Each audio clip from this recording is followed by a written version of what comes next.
Hello, Gary Bedford, Shotgun Productions. We're here in the backyard of a very interesting character. The guy stood here, Norman Buckland, Storming Norman, the Guv'nor. I've heard of people writing books saying they done this, they done that for Sunrise back there, they done. I never fucking see them. There was no one else. There were people saying that, you know what I mean? This what we're telling you today is the fucking truth. This is how the fuck it was. This is how it was run. Not only in London, all over the place. This is how, not these fucking books you're reading, mate, about who was there and who wasn't. Cause I didn't fucking see them, and I was there. Did you see them? They weren't there, no. You know what I mean? Maybe we kept our mouths shut and kept our heads down, like, you know what I mean? But at least we're telling the fucking truth. If you want to grab a book and read a load of fucking lies, live in that sort of land, like. You know what I mean? Now, today, you're getting the fucking truth. You're getting what actually happened. To be honest, though, Norm, if anyone wants to go back and look at the press of the day, they can see of all these parties that happened, and we were the only guys that was involved with running security for these parties. Pete Garnish wanted me to turn pro when I was 26, right? And I should have fucking done that. Pete Garnish was from Tame, one a hell of a, and I owe him a lot of respect, like, because he kept getting me these fights and people was going, fuck me, he's fighting him. You know, and he's going, no, Norman will do it. Norman's ready. And I'd get in there and I'd do him, I'd do that. He was a good coach. He was a good, Pete Garnish was good, like, you know what I mean? He just had this eye, didn't he? He just knew. He was right up and he said, turn pro now, Norman, I'll turn you pro. And I should have done. Instead, I was out there fucking, out there fighting. I knew it was going to come to How old were you then? What was you when you? Well, we were in our 20s by then. Yeah. But I would, as soon as that bell would go, bang, and that was it. I wouldn't stop throwing punches. So my defence was throwing punches. And I would fucking keep on them. Keep on them and keep on them and keep on them, like, you know what I mean? Until any fucking round. It could have gone to whatever rounds. I wouldn't fucking stop throwing punches. And I looked at some of my old fights. Although I wasn't the man I was, I'm 50, the last fight, I was 52, like. I was an old man. But I was still there throwing punches, like, you know what I mean? And I think it pissed people off because they had to rest. You know what I mean? You can't just keep throwing punches. They had to rest and they had to do something. And even if it was against the fucking ropes, like, you know what I mean? You know, you fucking... You rip into the I think I used to throw so many fucking punches I couldn't knock them out. The body shots, I always used to have a stop with a body punch. You know, body punches. Even the bare knuckle fights, I used to love a body punch for some reason. But my stomach, I mean, it hit me hard in the stomach there. No, I mean, your best punch you can. No, honestly, mate, yeah. No, you fucking hit me. No, you've got to hit me as hard as you can. I respect you. No, come on, hit me. No, I can't get you. No. Now that's good. Now that's just normal for me, like, you know. For some reason, you know what I mean? It's, you can't. And what I used to even Matt Leg when I used to, you know what I mean, towards when I was in my 50s, like, you'd want to breathe it, because Matt Leg was fucking professional, in with the best in the world. So you go against there, like, you lift your arms up, like, I was a pat there, like, and you said, and then he should step back. He said, no, he said, I'll fucking burn myself out. He says, it's a waste of time. Good boy, come on. Get that guy. Ah! Yes. Give me 3 good shots. Hey, that's fucking good. But I will say, when I used to spar Norman, this is even when I became pro, we used to still do some sparring together, and he would still let me punch him in the stomach. Yeah. He would stand there and go on, and I would literally, and bearing in mind that I broke Big John McDermott's ribs, who fought for the British heavyweight titles, got one of the strongest stomachs in the program, and I broke 2 of his ribs. Norman would stand there and go on, and I'd whack him, and he'd go up proper hard, and I'd hit him like a punch bag. Yeah. And he'd stand there and just take him in the stomach, which not many people I know would better do that. No, that was my party trick. Who was the hardest opponent then you think you've had? Well, I'll tell you what, when I was on tour with all the fucking groups, right, I already had the fight, but we went up to Manchester. No, we went up to fucking, up Scotland, Edinburgh. And we had a do up there, a function there. I don't know if it's Belinda Cargill or fucking Queen or some. It was some fucking group. And we went there, like, and Vic Bellamy, I mean, he was 6'6" and 25 stone. He was a massive geezer. He was talking to the head of security there, like, and they come down. And he's going, well, he said, we had trouble the other week. He said, McPhee, Billy come out. Billy McPhee come up. He killed. He was known to have killed 6 people. No, reputed to have killed 7. And he was regarded as the toughest man to come out of Scotland. And he was a bootlegger, wasn't he? He came out from Scotland. That was only what was known, you know, the damage. And you know what I mean? I already had a row with him, so I knew what he was like. And as the bloke was saying, I was going, well, that's him, like, you know what I mean? He said, you know what I mean? He come up the door, like, we had trouble, didn't want to let him in, like. So all the doormen come out, all 15 of them, like, and he's going, right, I'll fucking fight the lot of you, I'll fight the fuck. And the doorman said, we had to fucking go back in and lock the doors, like. And then I knew the reputation of the bloke. No matter where you went in the you go down Southampton, a dude down there, or fucking Wells, or Burn, anywhere, like, and people would say, like, you know what I mean, that McPhee's a fucking nutter, like. No one fucking dangerous. No one fucking did. It was Manchester, like, he got around the fucking in a club, like, and they reckon he rubbed forward and they broke the bottle and kept stabbing him in the neck, right? Dorman pulled him back. As soon as they let go of him, he'd run back in again, right? You know what I mean? The bloke didn't care. I don't think he didn't fucking care. He didn't give a shit. He walked into the fucking. He was a tough bastard. Yeah. He was a tough bastard. But you was looking after Vic, weren't you? Yeah, Vic Bellamy. He was after Vic Bellamy. Yeah. But he wasn't a big bloke. This is crazy about it, like. And when he fucking fighting with him, like, I stood back, like, you know what I mean? I thought, and I could see him fucking screwing up, like, so he's come at me, I stood back, bang, bang, bang, like, you know what I mean? And I thought he was going to go down. But he stood back, like, he said, he said, you're a fucking boxer. And for some reason he ran down and started trying to work his way up, like. So I was fucking coming down, I bit him as well, right, and fucking stuck my thumb in his eye, and I grabbed his hair, I don't know why I'd done it, right, but I thought I'd pull away, right, and I fucking started swinging him around and that, like, his hair, fucking grey hair was coming out, and he was going, and I think that was the aggression, like, he was fucking... He was being done, Norm, that's what it was. He was going on fucking... He was getting fucked. Fucking... Oh, I tell you what, he was fucking one He was in arm trouble, was, yeah. That's what was going on. And at the end he said, okay, well, he's Scottish, he fucking, okay. And he went to shake my hand, like, and I fucking stuck the nut, and he looked at me like he was going to go again. I said, okay. He said, he had to fuck off, like, his neck, I discolated his neck, like, but he still come back to see Vic Bellamy to talk, like, you know what I mean? He wanted to talk to him. So he was an arm cunt, like, you know. But they reckon after that he wasn't the same, like, you know what I mean? But I still think he killed a couple of people after that. Just mad. Yeah, as you do. Yeah. Just 2 more for the road. You know, going from the old bouncer days, again, our generation was the first generation to bring in security, not bouncers. Yeah. So we brought, like you said, the ties, the shirts, even we wore cover bands and made ourselves look really smart, but we could still take care of business and we could still rough it. Everyone felt safe. But all the yeah. party guys felt safe because they could identify that these guys were looking in on them rather than worrying about anything else. If we could look in and make sure they were safe, and it worked, and it was brilliant. Great Richard, days.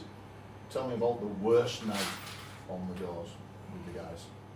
The other thing. The worst. The worst night, the worst experience you've had. There's probably a few. I mean, go for it, Richard, but obviously we've got to be careful, Gary. Yes, because of implications. So, you know. How many nights could I talk about? Because you know, when you're working in the environment. At one stage, it was every weekend. He said, I said, how many fights have we been in? I'm going to give you a jab in a minute. He said to me, how many fights? I said, I can't, we need to sit down and write a book. Yeah. You know what I mean? It was every weekend. I can remember, like, just as an example, and it just shows. We was at the Agora. I mean, you was on this. Was you on this one, Richard? Yeah, he used to work at the Richard was Agora with us. Of course he was. Sorry, Richard. You was there as well.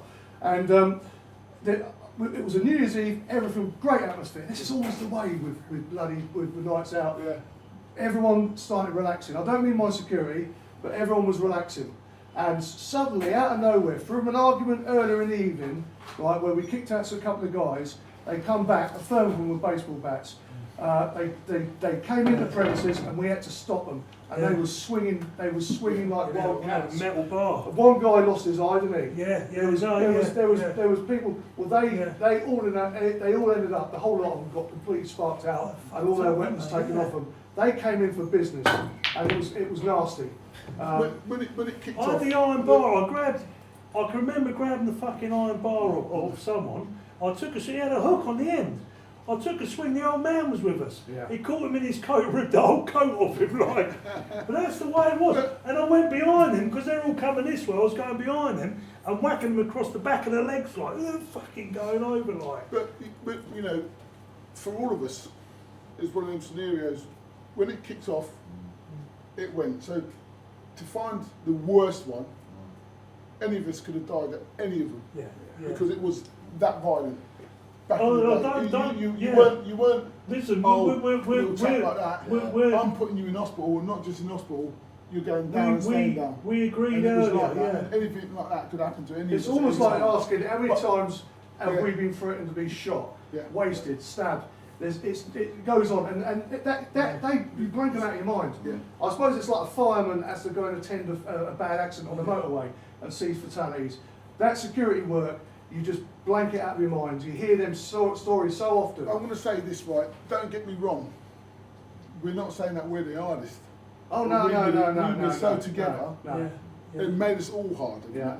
But there were some right rough people out there that could have a tear up as well. Do you know what I mean? Absolutely, yeah. We're not saying that we're invincible or anything like that. We were But friends. We were But friends. there were some bad boys out there Yeah, there were some that bad tried boys, to take us yeah. out at any time, any place, anywhere, and we had to be that sharp. And even still now, I know there's a lot of people that hate me, a lot of people that hate you, a lot of people that hate you. Yeah. But let them come. If they want to come, I'm here. I'm not frightened of anybody. You're not frightened of anybody. But that's not who we are. We're nice guys. But there's the line. I dare you to cross it. Am I right? And I'm glad to say it now, I've retired, like, I don't brag about anything, I'm humble, but I've never been beaten, yeah. Yeah, and I fought some hard bastards, I fought a lot of hard bastards as well, like. And that's the way it was. I mean, one of the hardest hitters, like Alfie used to be a harder hitter. We used to be sparring partners, but they stopped us from sparring together, like. He boxed for England, I used to box for the home counter. I was like heavyweight ABA champion, yeah. Good like heavyweight I was. Well, we're both on the same bill. I should have turned pro and boxed with Pete Garnish. Even my old Billy Hutchison said I should have turned pro. Like. He said I would have been an okay pro. But I should have done that instead of carrying on working on the doors and the raves and the... But I can't regret it. Like, we had some good days, didn't we? We had brilliant days, It got Norman, out yeah. of hand. It did get out of hand, but you know what I mean? We grew up. That's the way. We didn't know any difference. Like the way of money, like was going out there on the doors, clubbing, on the raves. You know what I mean? Looking after groups. We didn't have the protection education. We didn't have the education to back us up, and I suppose turning professional, it was all about where's the bucks. You know, we love boxing, and it wasn't just for the money. If we could have had a good job and took the professional side on, we would have done that. But it just didn't materialise, Norm. And the amateur game, we did love that so much. It was pure. But it's crazy because I mean, in the 70s, especially the 70s, were great. Ali, Frazier, even Buckner had some great fights. You know what I mean? Foreman, yeah. George Foreman, Ken Norton, In the old Buckland fights and- the Buckner fights. You know, even our British, what's he called? Henry Cook, splash it all over, all fresh and dry. He was fantastic. I mean, he put Ali away. You know what I mean? But what stuck out more in my mind, what stuck out was Lenny McLean and Roy Shaw. That stuck out. I don't know why, because these were two hard man brawlers. Like, I mean, Lenny McLean was more of a doorman, like more of a hard man. Like he could, you know, go out in the street and fight half a dozen people. Like, you know, in a nightclub. I can remember I worked up in London once. I was minding for Vic Bellamy. It was a Prince concert. I had a row with the Wembley security. Like Michael Dick had a row. They would have a fight and this, that, and the other. We went back there the next night and had this big fuck off geezer there. Like, and I remember the size of his hands as well. But the way he stared as well. Like he was looking at everyone but no one. And I thought, fucking hell, who's that? Was that like? a Palais or was it a Camden No, Palais?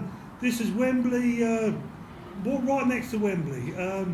Wembley Arena, Stadium. Wembley Arena. Yeah, you've got It was stadium Lenny in the McLean. arena, haven't Lenny you? McLean. Yeah, God And I'll bless. tell you what, you know, God bless him. He looked the fucking bollocks, mate. Like, you know. And Roy Shaw, I mean, he was a great amateur boxer. He 10 pro fights he had. He had to go on the different names because he got in trouble with the old bill and everything.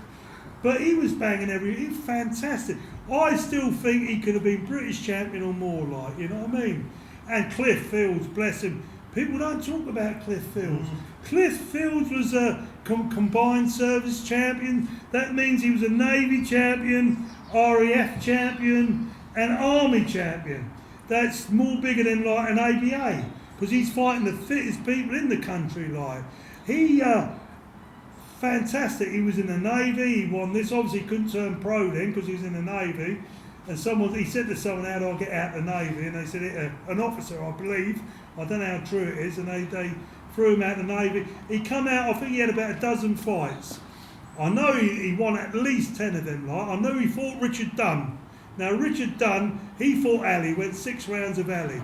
Ali said this Tough man could Still hit. tough, yeah. I mean, he was in the 21 SAS. You know that. Yeah, He trained with the SAS.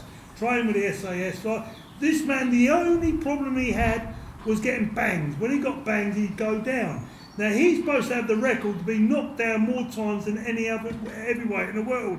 But what I say, maybe he went down more than any other man, but he got up more than any other man. Like you couldn't keep him down. Like this man was something special. They put him in with Ali, went 6 rounds. When Buckner fought, and that's one of the only fights I've seen Buckner really wound up. He was keyed up for that fight. Anyway, Cliff Fields lost to him, like, you know what I mean? This is a world class, like, you know. And he was a prize fighter. Cliff Fields was a fucking good. But it was a shame. I think he went on fighting, prize fighting, and he fighting air fighting, that even in the street, like. And like some of these old fighters, I think he might have gone a bit punchy towards the end. The drink got the better of him, like. And I went to see him once, and I was talking to a few lads. I went over to Dunstable, and they said, yeah, he's up the street there. Like he said, don't talk to him, you won't recognise him. He's like a tramp, like he's let himself go. And I think they put him in a home over in Northampton, like. But it's a shame, you know what I mean? Because, you know, the bloke, they could have written a book and made a film out of him. Like, I think a lot of people don't realise to actually be to qualify to be in the Guv'nor ring. Yeah. You've got to be invited. You've got to have that hard man reputation. They've got to know your form from your bare knuckle, your former amateur or professional. And these guys at Norman fought. Yeah. I mean, they were fighting. They were youngsters compared to me. I was old enough to be their dad. I mean, I didn't start prize fighting until I was nearly 50. So I was about 50 years old. I was well past my prime, like, you know what I mean? At 25, well, I can't knock myself. When I used to get in the ring, I wouldn't stop throwing punches, like, you know what I mean? And back in my day, in 25 years, you know, when I was 25 years old, like, I can remember, like, it was great. I was just like a wind-up.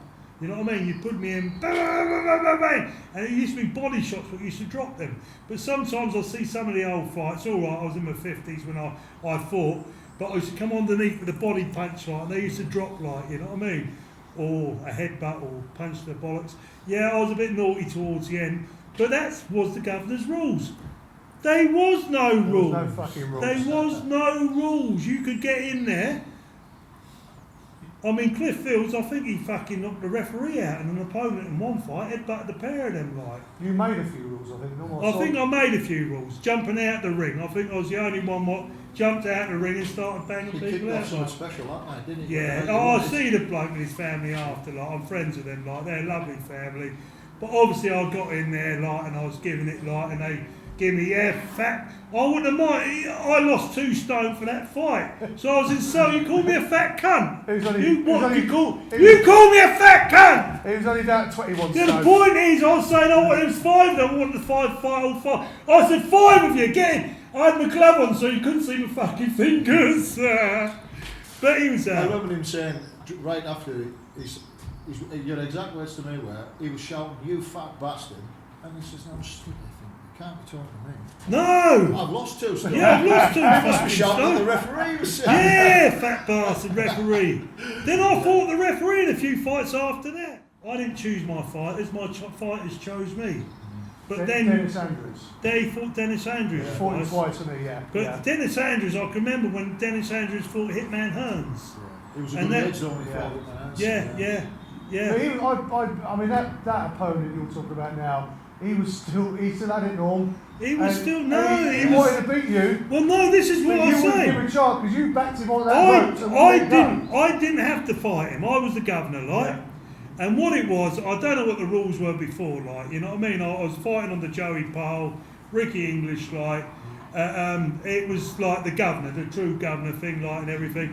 Now, when I won my fight, I said, well, where's my belt? They said, no, they said, you don't get your belt, you've got to fight another 2 fights. So that's 3 fights. Then I was going on to fight this right fucking animal. Well, they're all animals. But this bloke was a fucking big legend, like, a big boy. He was the main boy on the scene, like. Now, I'm not going to name his name, like, because he's a friend of mine and it's disrespecting, like, you know what I mean? But they said, this is the way you're heading, mate. He said, if you get through these boys, like, he said, and I wanted the big boy, I wanted him, like, you know what I mean? Because he was, fuck me, he's a legend. And I said, I'll have him, like. So this was this here, like, and I trained myself up, and I thought, well, I'm 50 odd, like, I'm overweight, like, but I'm going to fuck these guys up, like, you know what I mean? And when I went in there, I was hitting the bollocks and headbutting them and stuff like that, but I wanted to win. When I'm in a fight, I keep thinking I'm losing, that's why I keep getting aggressive, like. But half the time I'm winning anyway, but it's just more aggression on top. And I won my free belt. No, I won all my free, so I got my belt. Roy Shaw gave me my belt. That was lovely. I mean, Roy Shaw was there. I mean, some of the gangsters like were fantastic, and they were really nice. They were generally really nice to me, like. And you got to remember, So it was the big faces in the crowd as well. there was some fucking what was that venue? Which was that? I think I missed that. Caesar's Palace. Yeah. Caesar's So Palace. I missed that one. I've seen the other fights. I've seen the fight. Yeah. Caesar's Palace. Yeah, Yeah, you was at Caesar's. yeah. You was at Caesar's. Was it Caesar's? Was Yeah. it? I remember there used to be tables and tables. I'm stumped myself. I remember. Oh, I'm fucking punch drunk now. You fucking hit me in the belly. Now I'm punch drunk. Oh, you've done it once He's done me in already. my fucking belly. Now he's fucking punch drunk You've done it me. once already. He's today. done me once already. Yeah, no. There used to be tables and tables, and some of them were like you used to see on TV were singers and or fucking EastEnders, and we had the one that used to star in Elvis and EastEnders. He was there, like, and he was fucking cracking, like, you know what I mean. And some of these boys, you know what I mean. Even the ones that lost, I still had fucking respect. That walk from the changing room into the ring, like, you know, that's maybe 2 minutes, but that's like 2 fucking years, like, you know what I mean? You're walking, you're looking, like, you know what I mean? Anybody that wants to come inside these ropes, that's what I mean. I think they earn respect. And even the boy, you know, some of the boys get knocked out and that, and I'll generally go and chat to them after, right? And, you know, and it's a shame, like, that 2 gladiators get in and one's got to lose. It's the way I see it, 1 win, 1 lose, they're both champions. They've both got fucking bottle, right? Absolutely, yeah. They've both got Yeah. the bollocks to train for it. They've both got the bollocks to get in that fucking ring, like, you know what I mean? So they're both winners, like. Sure, we shouldn't be so hard on the losers, like, you know what I mean? This story between you and Matt is legendary now. That Matt went into prison, and it just shows what meeting someone like you, Norm, what it can actually do. It was amazing, because I used to train him in the showers, like, because he had plenty of room there, like, you know what I mean? And we could knock about. I remember sometimes I'd knock him against the shower, and he used to piss down all over in the shower, like. Because we weren't allowed any of the equipment, so we did try and get the gloves and that into the prison, but because we weren't allowed anything, No gum shot. we just said to each other, let's just wrap socks around our knuckles, because for me, the tougher the better. Ooh, fuck.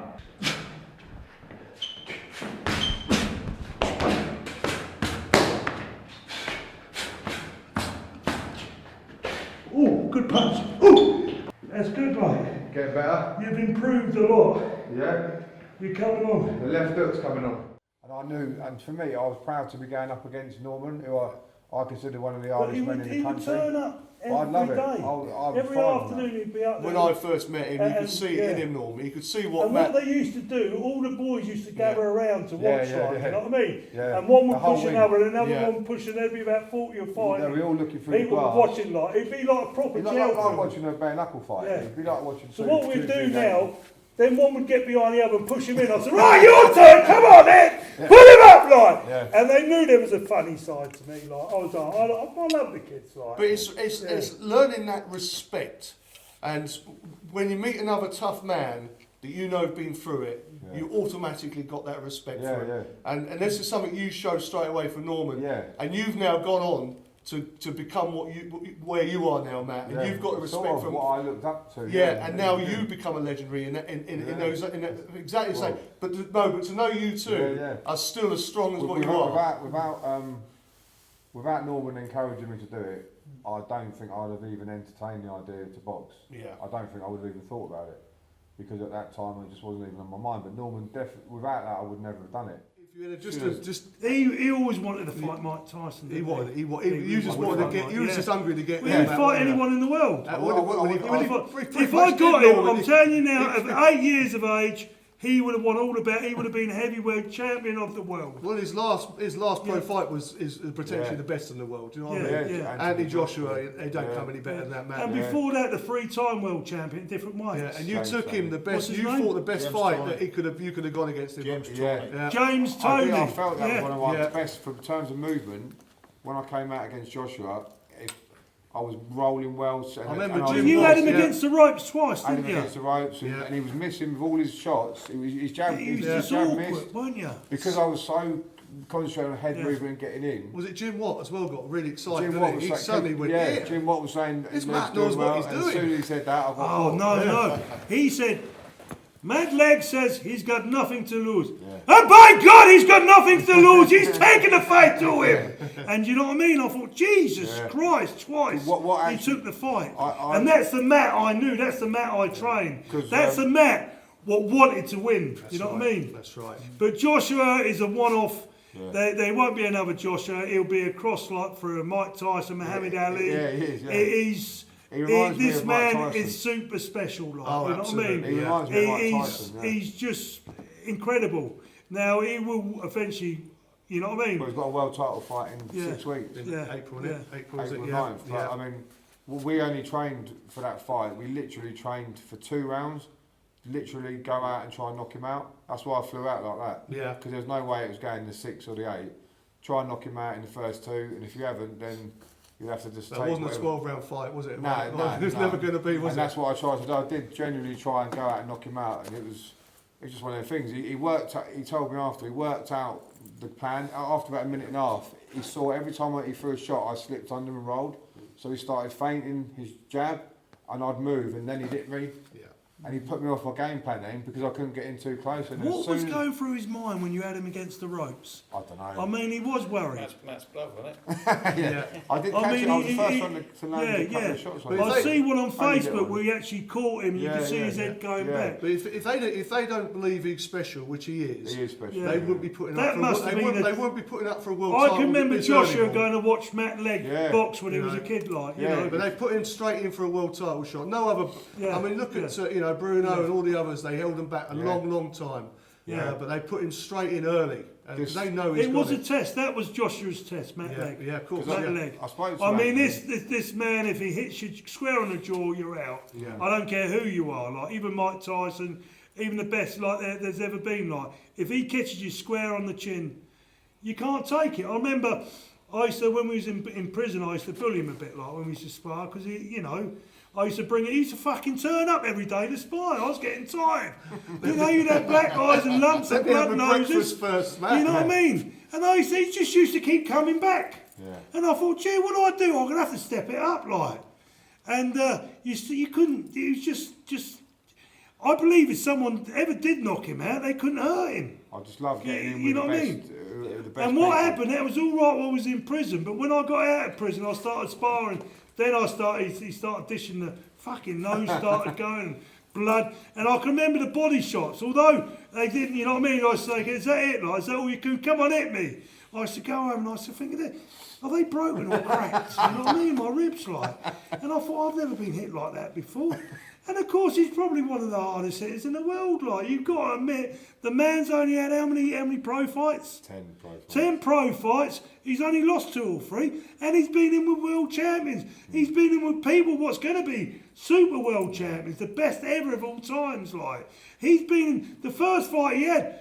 One of the blokes had over 100 fights. 110 fights, yeah. 110 fights. He not even had 10 fucking amateur fights, let alone pro. Like, he was fantastic, a legend. He'll always walk Milton Keynes, and Milton Keynes should love him. The world should love him for the man he is. Yeah, I mean, me and Norman go way back. I mean, so way back you wouldn't believe. We go back way till we was kids.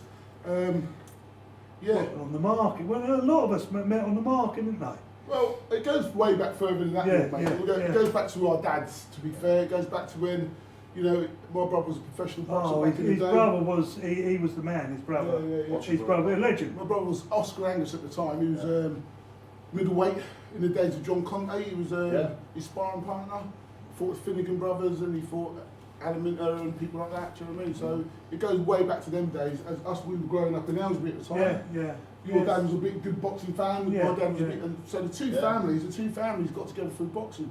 Ended up leaving school. Aylesbury Boxing Club. He was a big heavyweight at the time. I was a whispery little kid, and I thought I'd go up against martial arts. I was into my martial arts and boxing, but we always got on in the boxing club, didn't we? You know, his brother Alfie. It was funny, Aylesbury, there was no racism in Aylesbury. It was under control. We all grew up with each other, like, you know.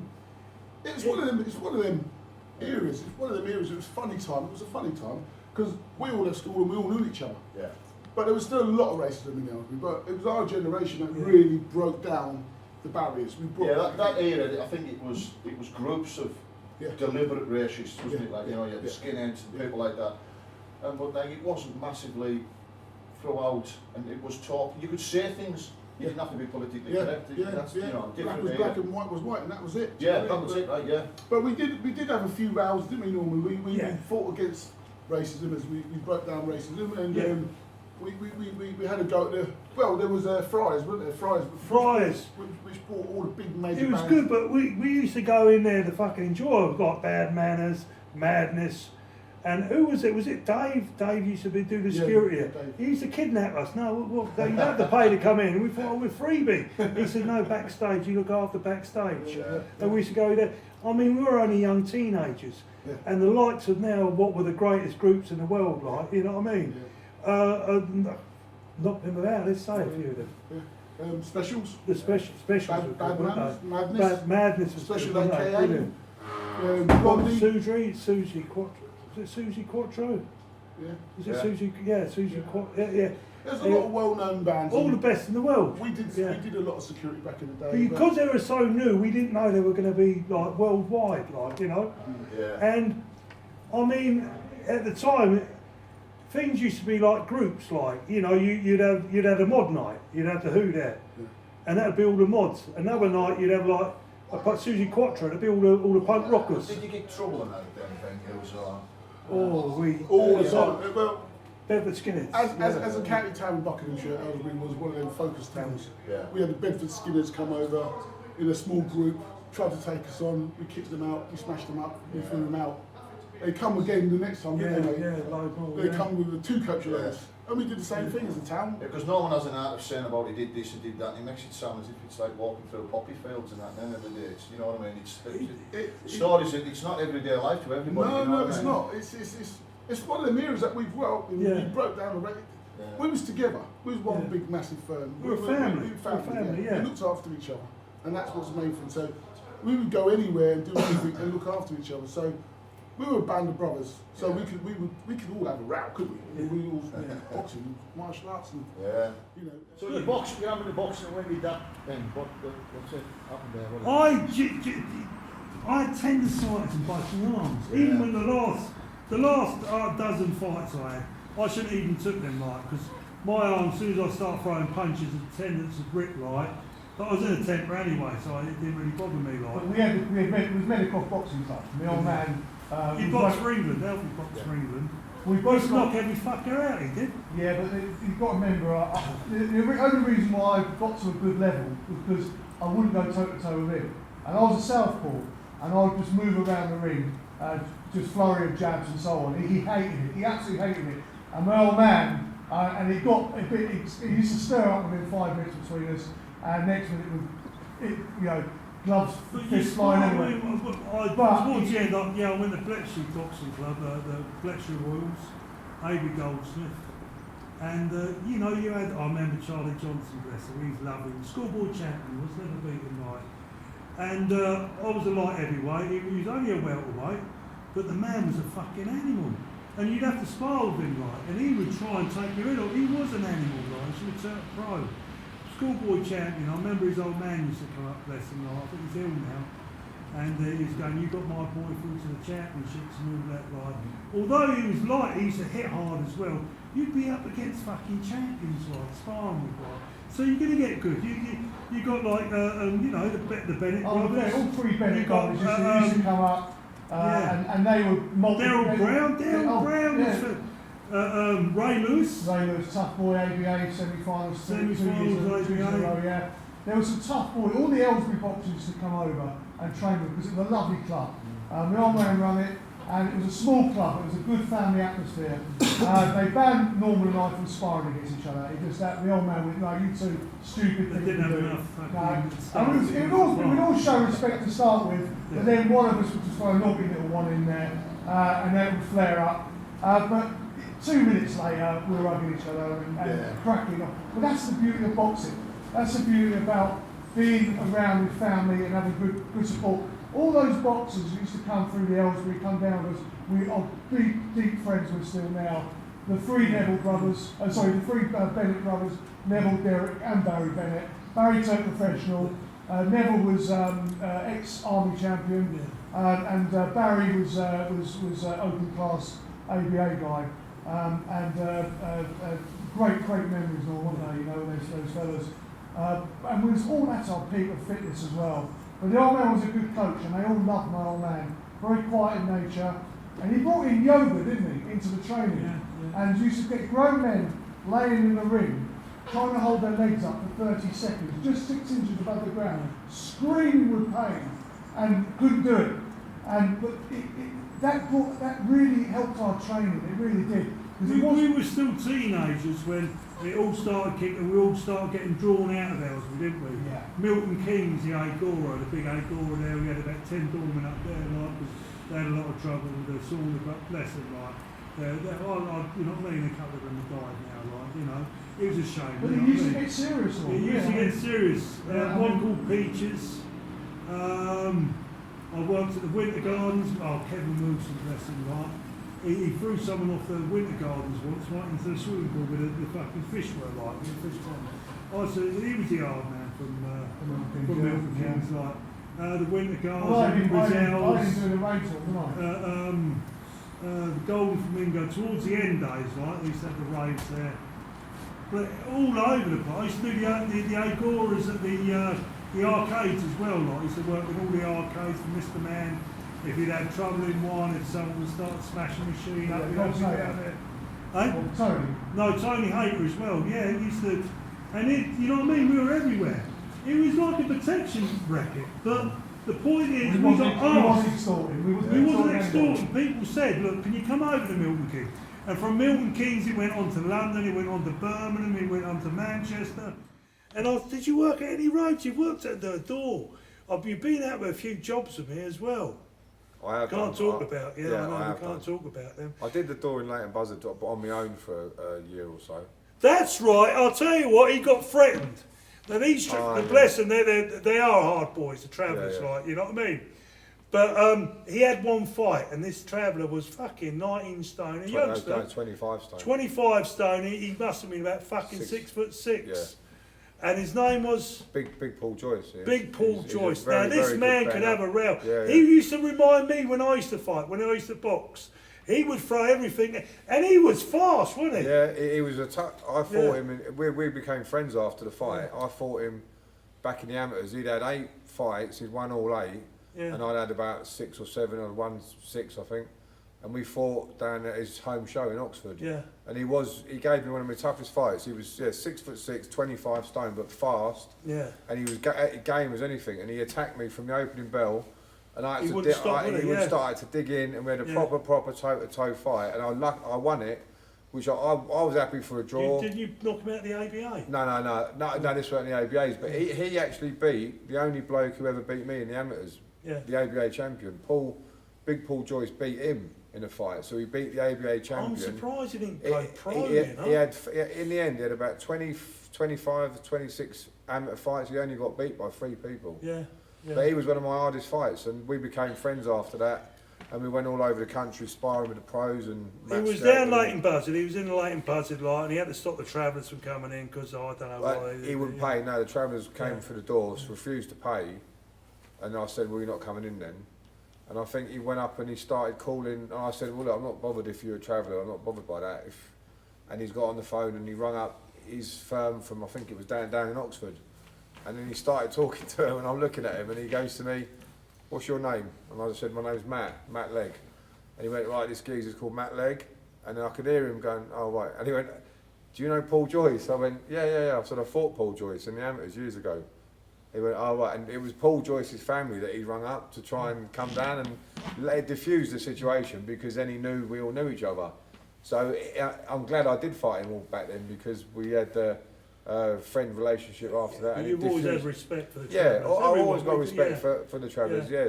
The But Furies, any race, the you Nevin, used to get on with, you know what I mean?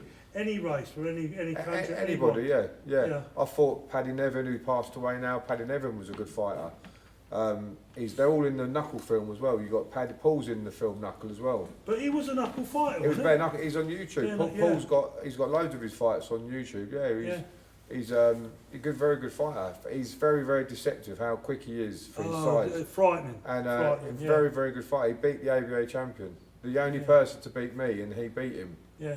But then I beat him, so it's. But he used to overpower people, didn't he? He used to overpower. Because he was so strong and so fast. He's unbelievable. You see him get in the ring, like, but he was a giant of a man. I've got the fight on video, me and him, and I'll try and download it onto YouTube at some point. I'll put it on there. It was a proper toe-to-toe.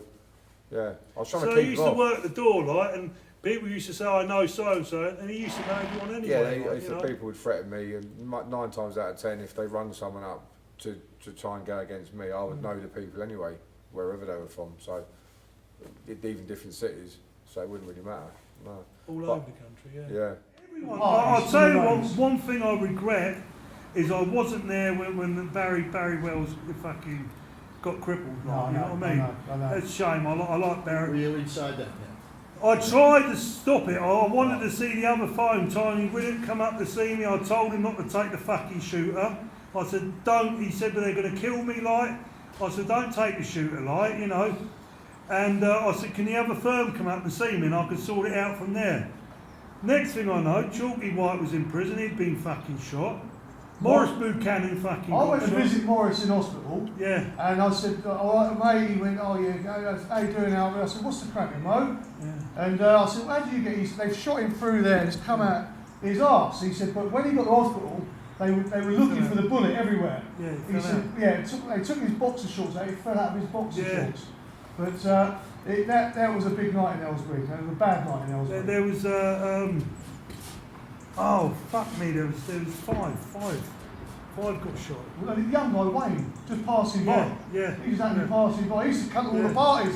Just by coincidence, he got shot as well. But that was a bad The night. boy I trained up boxing in prison, not Matt Legg, another fella as well. His name's gone completely, like, but I trained him up in prison. When he come out, he boxed, and he was a good boxer, like. He lived over in Ireland for a while, like. His name's completely gone now, mate. So was training in boxing something that you did behind the thing, or were you asked to do it? Did you go to the gym and do it? My dad had the boxing club, didn't he? Yeah. It was part of we were life. encouraged. So you were just behind the We scenes. were brought up It wasn't with like your kids. job. Yeah. You You've got to remember you did all- it because you wanted to do it. Yeah, our whole family were boxers. I mean, our uncle Billy, he was a professional boxer. He was over in Spain. He was on the bill with some big players back then. I remember the first time I ever saw him. We used to go and watch the old man box. Yeah, one of the very first fights I ever saw in Tane was my uncle Billy from Tane, boxing one of the Finnegan brothers, and that was just a start. All, including my dad, All the rest of mine was all amateur boxers, all tough men, all involved in security all their lives long. The whole thing's been. I mean, we were taken up to Aylesbury Boxing Club as kids, weren't we? Up Victoria Club, and there was Daryl Brown and young Ronnie Pinnock, both up there, about 8 years of age. That's where it started. Gypsy Jack, he had to change his name because he got done for manslaughter twice. The second time, Fighting, wasn't it? Oh, he was a fighter, yeah. He killed 2 He guys. used to bend metal on his arms and stuff like that. And they reckon he'd never been knocked out. And they reckon people used to break their knuckles on his head, like. Mind you, I used to box with my head down, like. When they hit me in the head, they used to hit their hands, like. Dutch Sam's dad, the old man Dutch Sam, was welterweight champion, and he had a son, young Dutch Sam. And young Dutch Sam said that was one of the hardest fight he ever had with Gypsy Jack, because Gypsy Jack used to rip him apart, like, with his jabs and everything, like.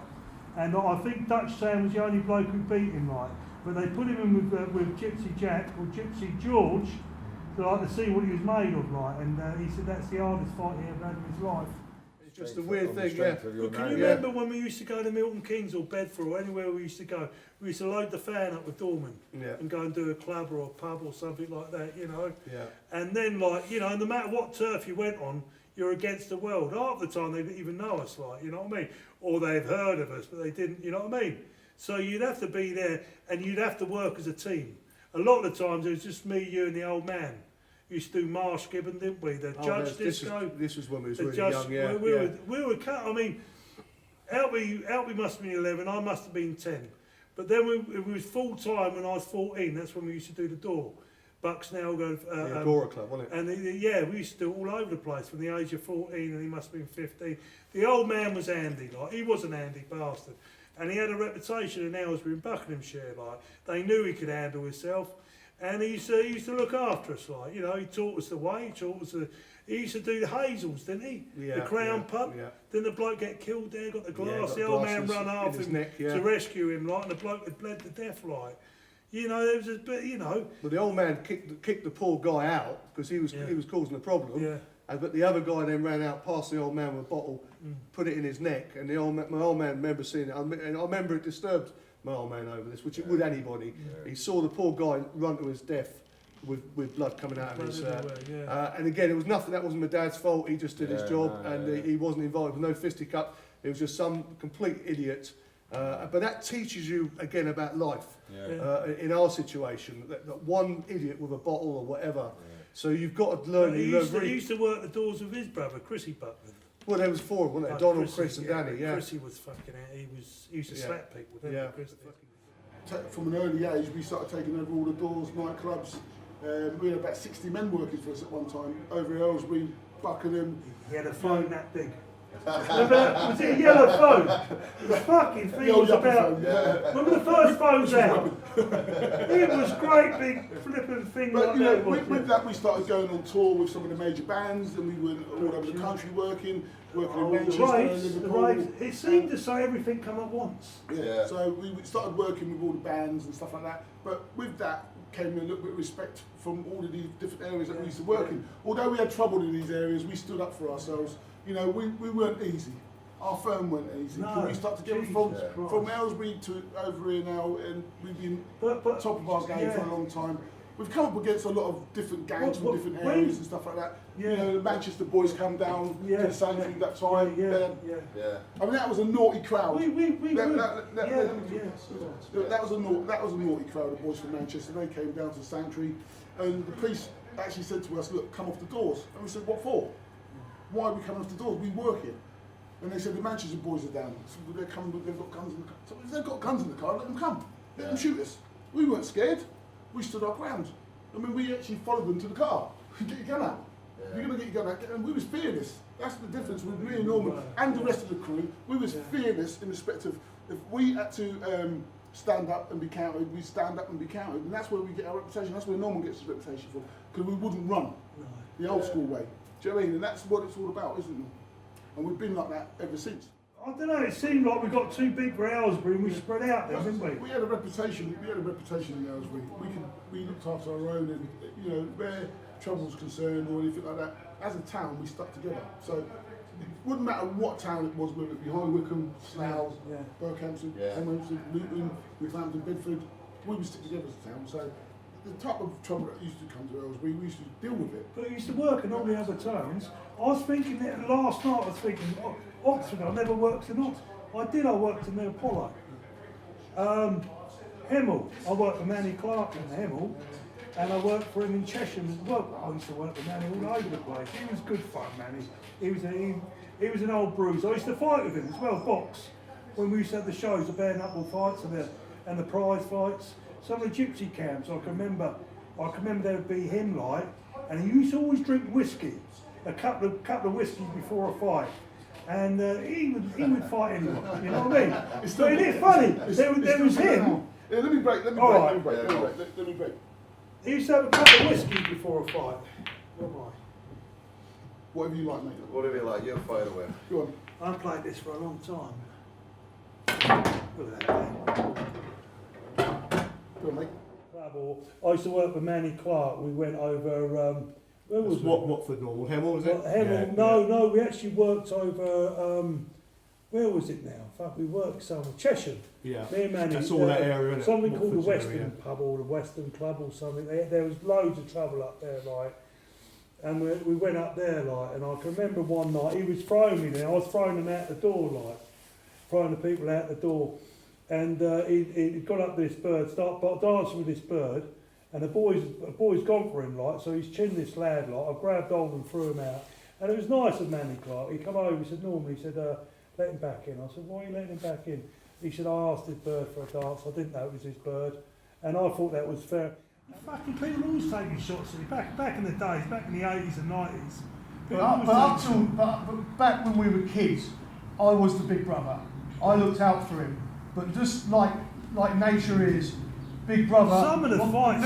Little brother becomes big in his own self. You remember this. We went to one. We had to do a job on this fucking house. They had a load of fucking lunatics in there, like. So the old man was the first. He had too much bottle for his own good. He went up to the door, like.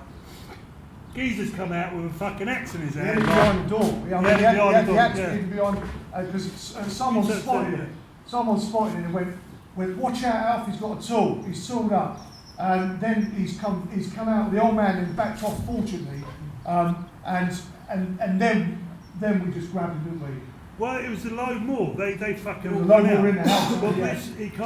I can remember this because he done the fucking beatings, like. But we had to fucking question him. But what's happened?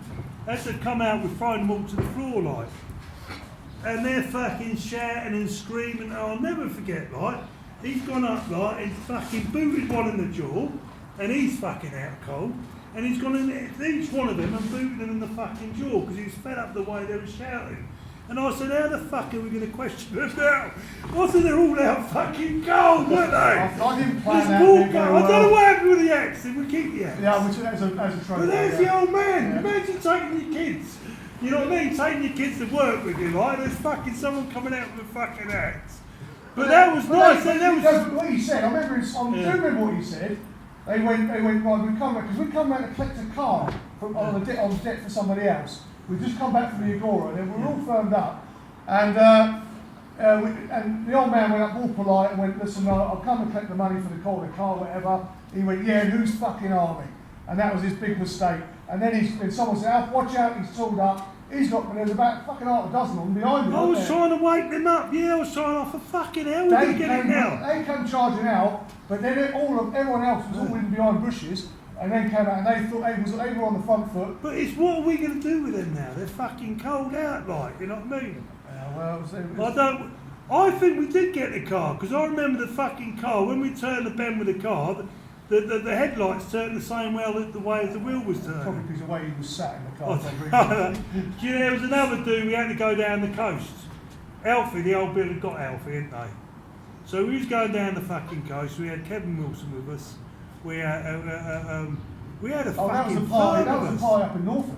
There was a load. That was a rave up in Norfolk, yeah. And the old Bill stopped us, didn't they? Come out with fucking guns. No, they were driving on this dual carriageway. They had two minibuses. And this was, the Home Office had got involved in all that. They were going to stop the parties.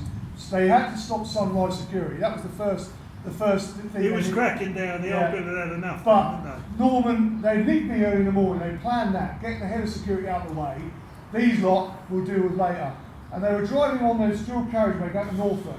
And Norman, I think he was in the front one, and the driver. And the driver went, "Oh, there's no." He said, "It's a bit quiet this road, isn't it, for New Year's Eve?" Norman went, "Yeah, ain't much traffic about." And bang, all these floodlights came across this bridge. And the old Bill had worked it and watched it, cordoned it all off. And Norman got went, fuck you, think you are. And Norman said, like two of the biggest guys. They picked me up like a rag doll, mate. They weren't fucking about like. If I didn't stop then, they would have. Fuck knows what they would have They done. had bands, These boys they were dressed all in what, they black. had blueberries or something? I want them. I was in They the looked like fucking army. But- He was in Nick, yeah. But it was they'd worked it all. This was like, and every week, every month this would happen, like, you know what I mean? It started getting crazy. Lucky enough, he had no tools. They took the dogs off us, like, you know what I mean? Well, I made sure no one carried tools to the venues. But this is when we had the dogs. We used to have fucking rock farmers. We used to have Those rock farmers. dogs were all. Norman said, he said they grabbed him and they pushed him against his fence. And Norman said, "Then you look round, all he could see was like Ginger and Morris. Yeah. And they face up against the windows. The Rottweilers there, all frothing at the what's going on?" But this is when we started taking dogs to work with us, like. The We had Rambo, didn't we? The We had funny a thing, dog the called funny thing Rambo, about that yeah. night, Norm, was But we done one at Hemel Hempstead. We done one at Hemel. I remember Bangers, yeah? Bangers come back, he had a fucking Rockfather. He come back, his shirt, his fucking pants, his fucking cuts and everything. I gave him Rambo. I run up to him, I said, what's happened, mate? He said, fucking the dog attacked me. He was our own dog. Yeah, we didn't like him. He didn't like him, so he attacked him. He checked But he was, I mean, Bangs was, he was fucking 21 stone. Kev Wilson had brought him along and said, "That's only 'cause What you-" about the other bloke? Was he said, the Doman bit his bollocks. he said because you look like a school teacher, That's why. it. Yeah, but after all this, I went away, I come out, I went up to Kentish Town, Camden, the door, WKD, Arizona, Loco Bar, everywhere around Camden Town and Kentish Town, right? They put me on a school teacher.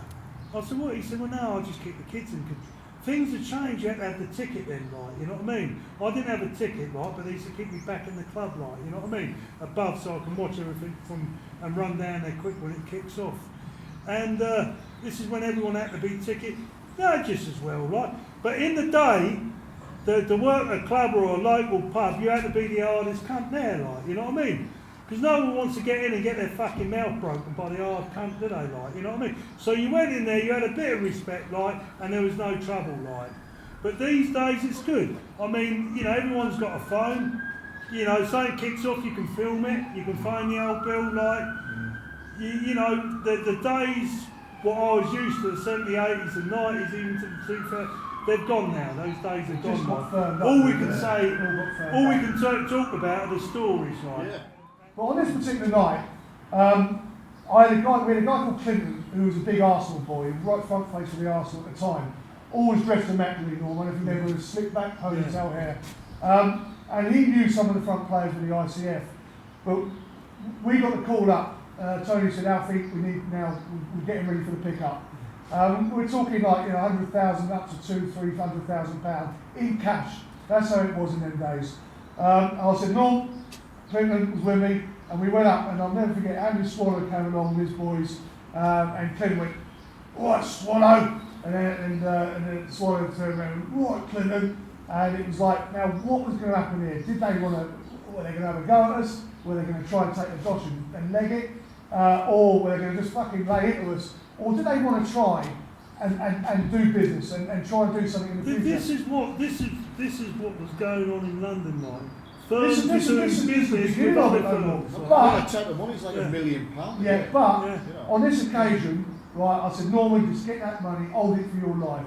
The idea was we were to get it out to a safe house, then it would all get worked out. And I mean, Swallow would be with Tony, then it would go somewhere a bit safer. Norman and a few of the boys would be surrounding it, and it would all get cut down and whatever. But I'd already grabbed Phil and said, Phil, get your fucking car around the side entrance now. And he's like, but Alfie, I said, no, Phil, please, just get your car, no questions. And I could see him looking at me, really concerned about what was coming, right, you know? And I said, like, you and Norm are going to get away with it, you know? So, anyway, they've all gone marching out. I'm sort of behind them, watching everything going on around. Norm's got the money tucked under his arm. And we've got a side door. The door's opened up, and then right in front of us this fucking Ford Fiesta, right? I couldn't believe I just completely melted away, and I thought, what the fuck? This is my worst nightmare. But it was too late. Were these ICF boys were going to come in and take us, or were we going to do this properly? Or was you going to move the baby seat out first? No, Norm.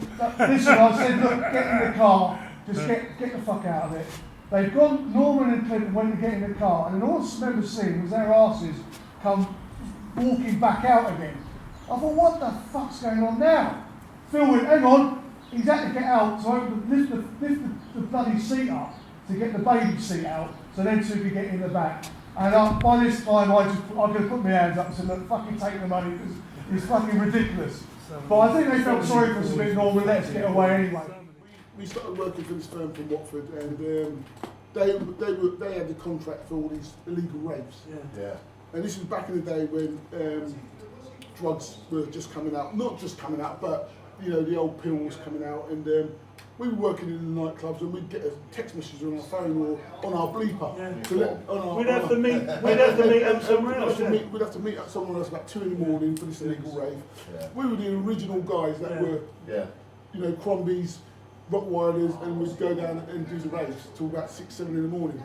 So, I mean, again, we used to have 40,000 people in the middle of the field. I mean, that was the original stuff that we did. Yeah. But we also did things like Wembley Stadium, Nebworth, for Queen. You know, we've done some security. So, you know, we've been all over the country working, and we've been in some scrapes. It hasn't been easy. People have been there. I've had fucking bones broken, like arms broken, like jaws broken, like not so much on my legs, but my ribs and that. You know, I've had sticks. I've been in fight with 5 or 6 or 7 people, like. I'm not saying I've lost, but I wouldn't give up, like. But I was a fucker. I regret it. I've bitten a few people, like. I've taken fingers, I've taken noses. There's still one guy, like, he said he'd shoot me, like. So I keep looking for this geezer with one ear, like, he's going to shoot me. I fucking, I don't know what he's done. He might have got it glued back on. But he didn't. But it was wrong, like. But when you're fighting against 6 or 7, or the odds are against you. But no, the situation is that we were doing security, we were protecting people, assets, clients, whatever we had to do, we did it. But what we did was... You used to kick. We Wow!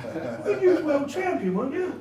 my brother was world champion. World champion. Well, what was you? What title? You had that Black great belt, big, big trophy. Yeah, well, I won the first money fight in England. 500 quid. 6 foot trophy, 3 foot trophy for the singles, and first money fight in England, and I won it. Come out of retirement. And I won it. This is back in the day. But it's a kick. You'd be there in the pub, like, and a fucking kick would come around your ear off. Oh, dear. Sorted. I was working the gallery in Bletchley. I can remember that because a firm from Northampton come down, Lawrence and Morris White. They were proper gentlemen, big fucking geezers like that, and asked if I'd work for them, like, you know. I remember Gary, I think he died a few years ago, like, but what a fucking gentle bloke, like. He come over to me because I was a bit fucking angry. You know, they trod on my patch, like, Milton Keynes was my patch, Howes was my patch. Well, as far as I'm concerned, I was all over the fucking country. But Gary come up to me from Northampton, and he put his arm around me. This is where he made a mistake, this is where he died, like, because apparently up in Northampton, like, he was throwing someone out, put his arm around him, and they stabbed him, like. But he put and this fucking hand come over me, and it was a giant arm, like, and he was such a fucking lovely geezer that you wanted to fucking admire him and like him instead of, you know what I mean? He just won you over just like that, you know. I mean, that's the thing, though. You know, what people don't realise, that we commanded that level of respect, and that's where we got it from. Because people knew if they come up against us lot, but they knew that they'd come up against a force that could handle themselves. And this is not even just a case of being a bully, it's a case of we was good at what we did. I'll tell you what, We you was can good make at what I we think did. the problem, I'd say something about that back then, that little Aylesbury clique, because the camaraderie between us all, I don't know, was there ever any buses or trains that left Aylesbury or came into Aylesbury, because there was no nightclubs, No. it was only us. That's right. I think Aylesbury at one point had the most pubs for a town in the whole country. That's right, yeah. But then suddenly it just got submerged, didn't it, with Londoners coming in and all sorts. Yeah. And that's when we all tightened up and it all became, and it was a very, that time in the 80s Yeah. was when we all found out we were all brothers. That's right. We were all one and we all stuck together We all and stuck worked together.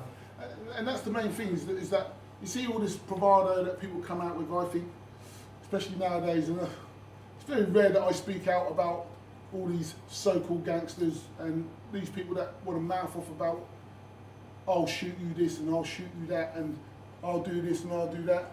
And a lot of them ain't got no bollocks as far as I'm concerned.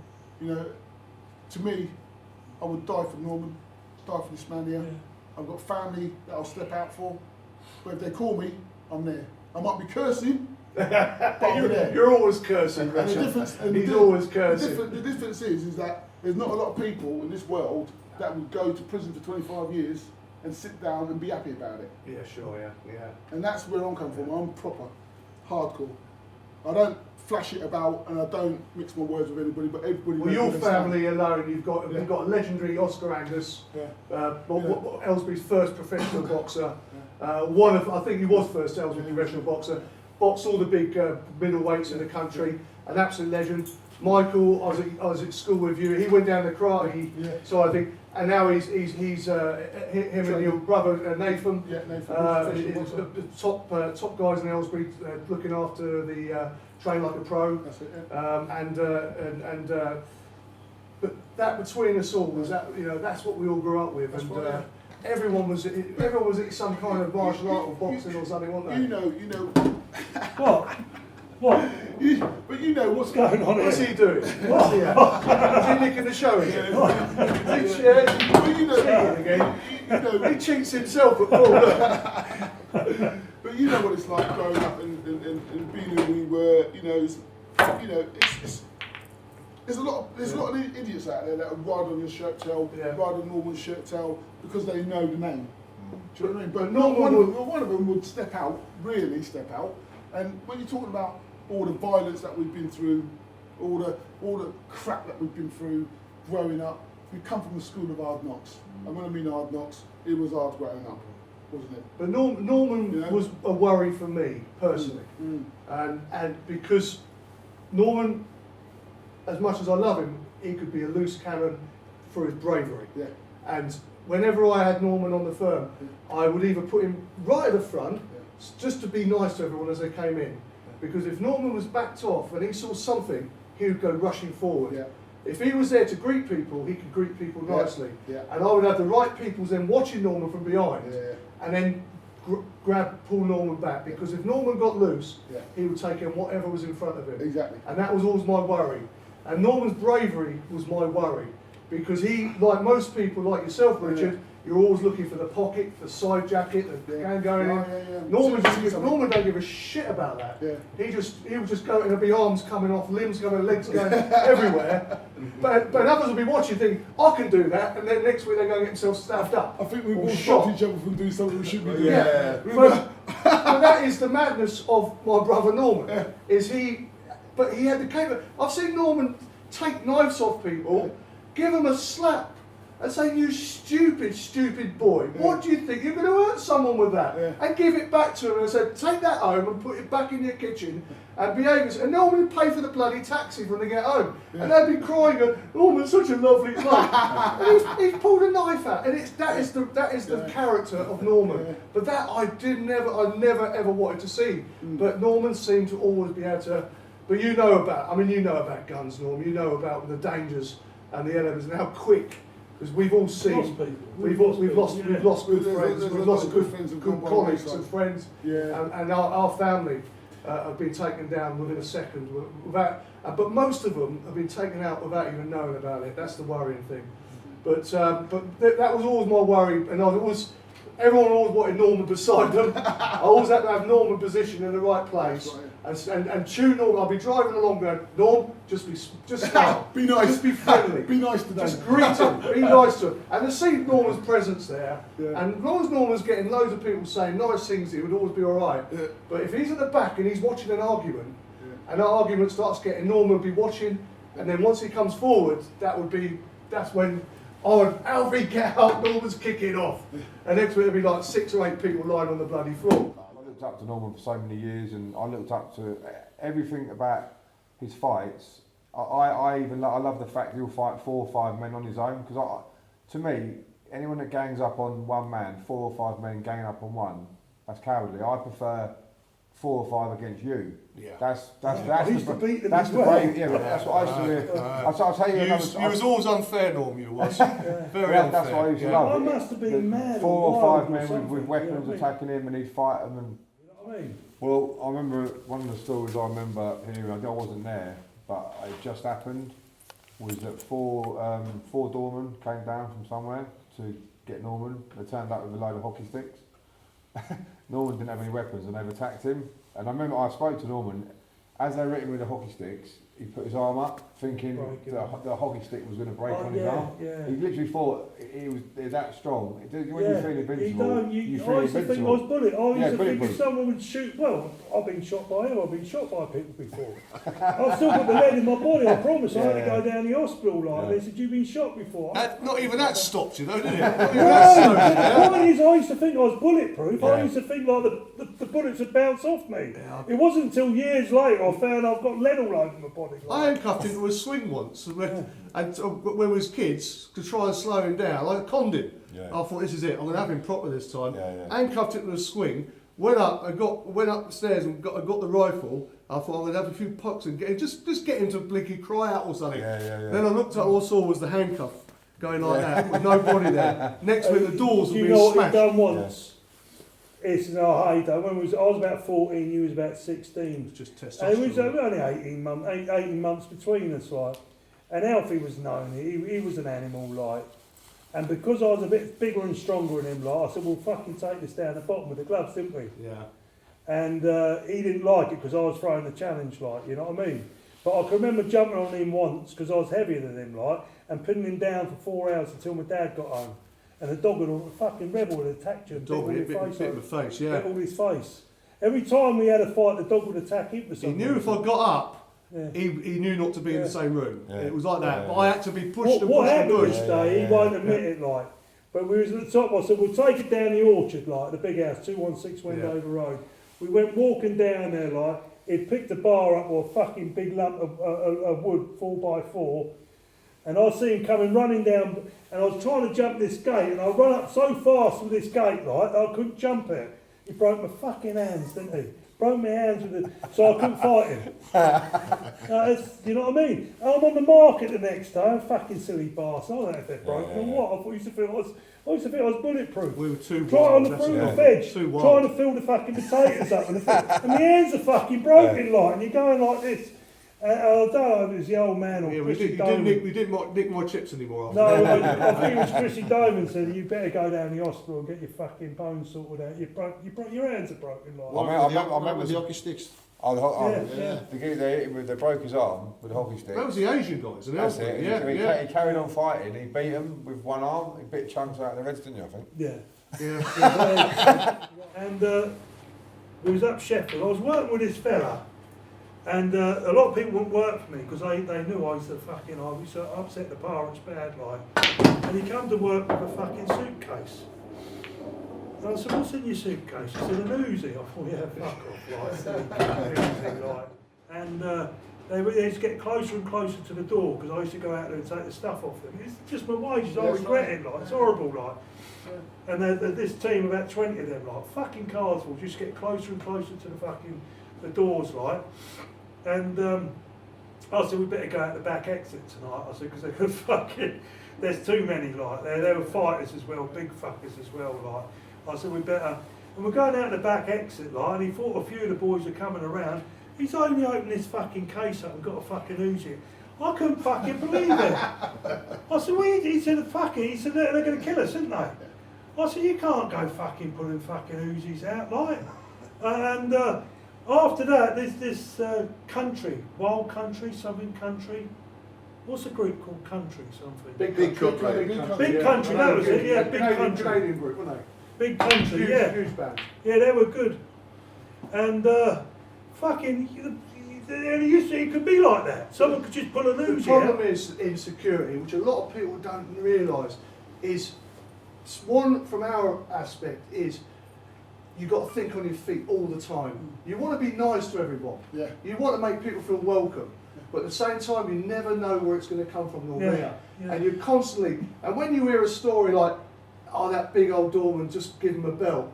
Yeah. And that could have come from something where that guy's gone like that, oh, I'm going to fucking waste you. Yeah. And he might have only pulled a ticket out. Yeah. But you've got a split second, Yeah. right? You can't say, I'm going to get the police if you do that. Yeah. Because you're going to be gone. Yeah. And that's where a lot of people don't realise how quick you've got to be on your Yeah, feet. of course. If you've got the right team with you, you can move in quickly and deal with it without grief, And basically. I think that's what set us apart as well, is because we was that good team. Yeah, yeah. We yeah. was that good And a team. big fucking good team as A well. big good team, yeah. Yeah.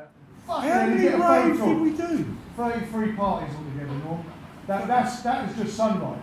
That's Yeah. not Back to the Future. But we And used to help one week out for Energy Sunrise, and another Energy week for Back to the Future, another week for Jeremy Taylor. General Return. Then I used to work for another firm, and these firms are big fucking firms, like, you know. Then we used to have for some reason, they're in the city work with us, didn't they? Yeah, the ICF. Well, the ICF, we started moving on to so there's a guy called Wayne Anthony, that Tony Colson met up with, who was a very sharp young entrepreneur, but was big on the music industry. But it all seemed to kick off in the 70s or early days. We were only kids, like, you know. That was around Aylesbury.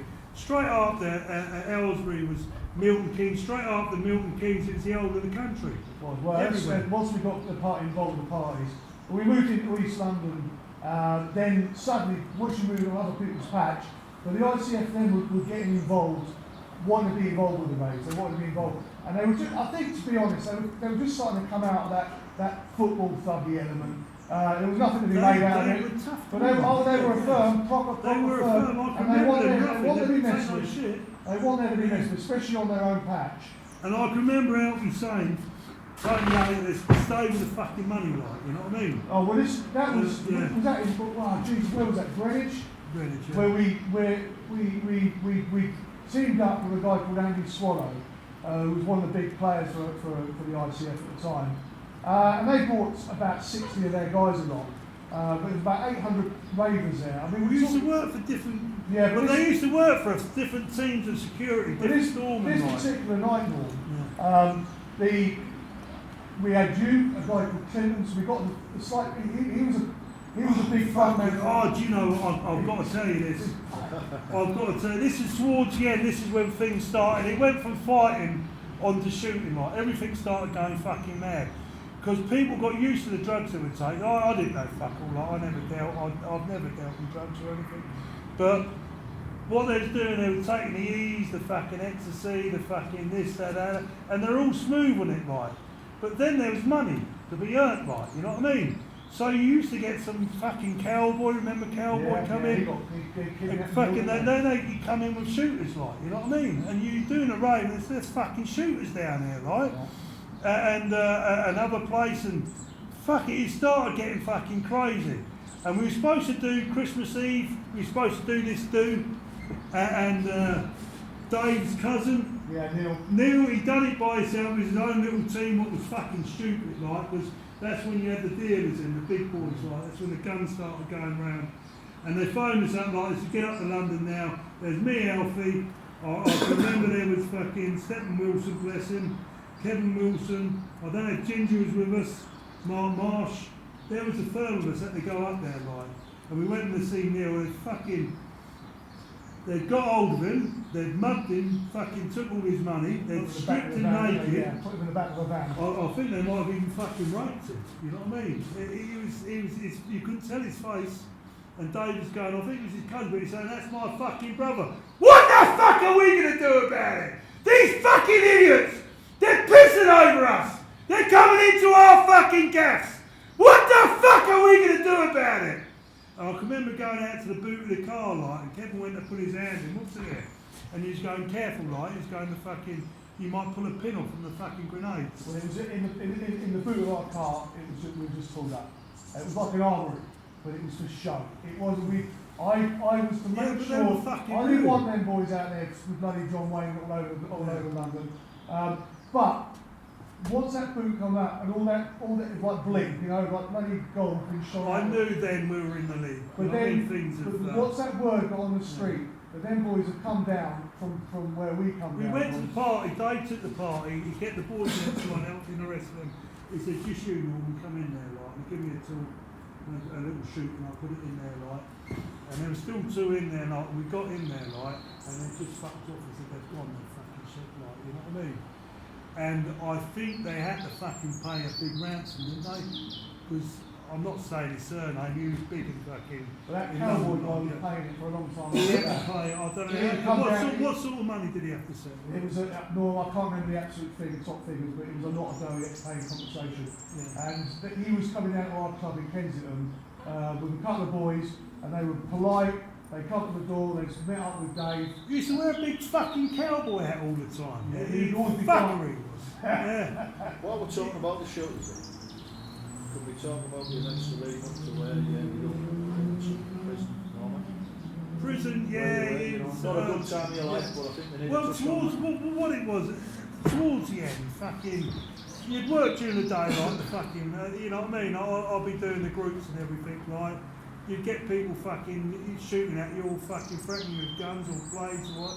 And in the evening you do the raves, and you'd get the same, right? So the fighting had gone out the fucking wall. You know what I mean? You put your fist up, you're going to get shot, ain't you?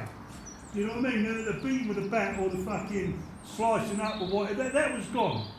You know, you could be the hardest man in the fucking world. It didn't mean jack shit, mate. You could be the most aggressive man in the world, and you could stay there and say, what the fuck? Bang. And you finished, mate. So you had to carry a fucking 12 boys, sawn off 12 boys to get down the coast. And I know it's fucking terrible, right? You know what I mean? But I was...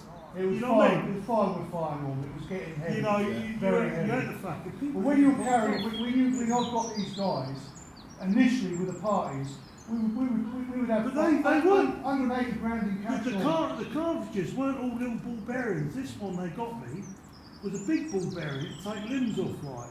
So I used to have the cartridges on me, keep that down there, like. As soon as you fucking stick one under their fucking neck, like, little sawn of 12, like. What the fuck do you want? What do you want? Bang, bang! And he fucking, then it was all over, like. They'd rather fucking, they'd shit their knickers, like, you know what I mean? Yeah. And what I've tried to tell people over the years, right, alright, I scream and shout. But while I'm screaming and shouting, I'm only putting the fear into people, like, you know what I mean? While I'm shit, you know what I mean, screaming and shouting, I ain't fucking hurting no one. So instead of banging someone out or fucking smashing someone up, I'd go up to them and say, what the fuck, what's going on, mate? Do you fucking want some, you cunt? I'll cut your fucking bollocks off. I'll ram them straight up your fucking arsehole. I'll come round your fucking house. I'll smash every fucking window. I'll eat all your fucking eggs in your fridge. And I'll piss on you while you're in bed with your fucking missus. You arsehole. And you know, you have to talk like that. You know, so they fucking understand. But the point is, you weren't breaking their legs. You weren't breaking their arms. You was frightening them, like, you know what I mean? And that's the only thing they listen to, like, you know what I mean? But it got out of hand at the end, like the 12 ball was coming out too much, like, and obviously the Also, everything was coming out all over the place. It went fucking mental, like, you know what I mean? The best thing what happened to me is me get put away. Yeah. So who the fuck was I against these people with guns? I've got a family to feed. I'm doing the raves. I'm doing the fucking bootlegging. I'm doing all the discos, like. I'm earning money, protecting people, like. You get these fuckers, and the threats did come on, like, you know what I mean? They're going to kill me, like, man, no matter where I work, like. So I had to pack a fucking sawn off 12 ball, like. That's the mistake I made. And I didn't want Matt making that same mistake. He didn't have to. He could earn money with his fist, in the ring, professionally. And he did. He went professional. The first fight, one of the first fights he had, the bloke had over 100 fights. Matt didn't have no more than fucking 10 amateur fights. If I could have caught him when he was 8 years of age, fuck, I wouldn't have seen him in prison. Like, if I bumped into him, this man would have held all the belts. He would have been world champion, like, you know. But you met in prison, didn't you? That was where you really sort of, you come together and that was where your boxing started. Yeah, I mean, we knew each other before I went to prison, but when I went in prison, we really then sort of, we hadn't seen each other for a while, so prison was what put us together. Where was I? I was in either the holding cell or the police station. I think I was in the police station on the way to the prison, and a fella in there said, "Oh, you'll see Norman in there then, Norman Buckland." And I went, "Oh yeah, I forgot Norman's in there." So I was looking forward to seeing Norman in there because by that time I was 18 years old, and I'd known Norman for 5 years since I was a teenager, 13 years old. But he'd always been a hero to me, and he's a legend. He was a legend in Milton Keynes even then. So I used to hear the stories about Norman from a couple of my friends. They used to say he was one of the only men that could stand up to Lenny McLean and the Roy Shaws, and they used to say he was one of the hardest men in England and all that sort of stuff. So when they used to point him out to me, I think he was working on copyrights, I think, and they used to say, "Oh, there's Norman," and he was spoken about in great reverence, and everyone admired him. So to go into the prison knowing he was on the same wing, I was looking forward to it because I knew he'd remember me as well. So I looked forward to it. And as soon as I got on there, Norman came over and we said hello, didn't we, and shook hands. And he said, "What are you doing in here?" And he encouraged me then to get into the boxing. So he said, rather than fighting with these police and fighting with the doorman and you're going down the wrong path, put all this energy, because I was the same size now as what I was then. I was 18.5 stone at 18, so I was exactly the same size. He said, put all that strength and energy into boxing. So we tried, didn't we? We tried to get gloves and all the kit, didn't we? Yeah, they wouldn't give you the gum shield head guard. What they said, I don't know, probably 60 to 100 YPs in there, all under 21. Tough boys.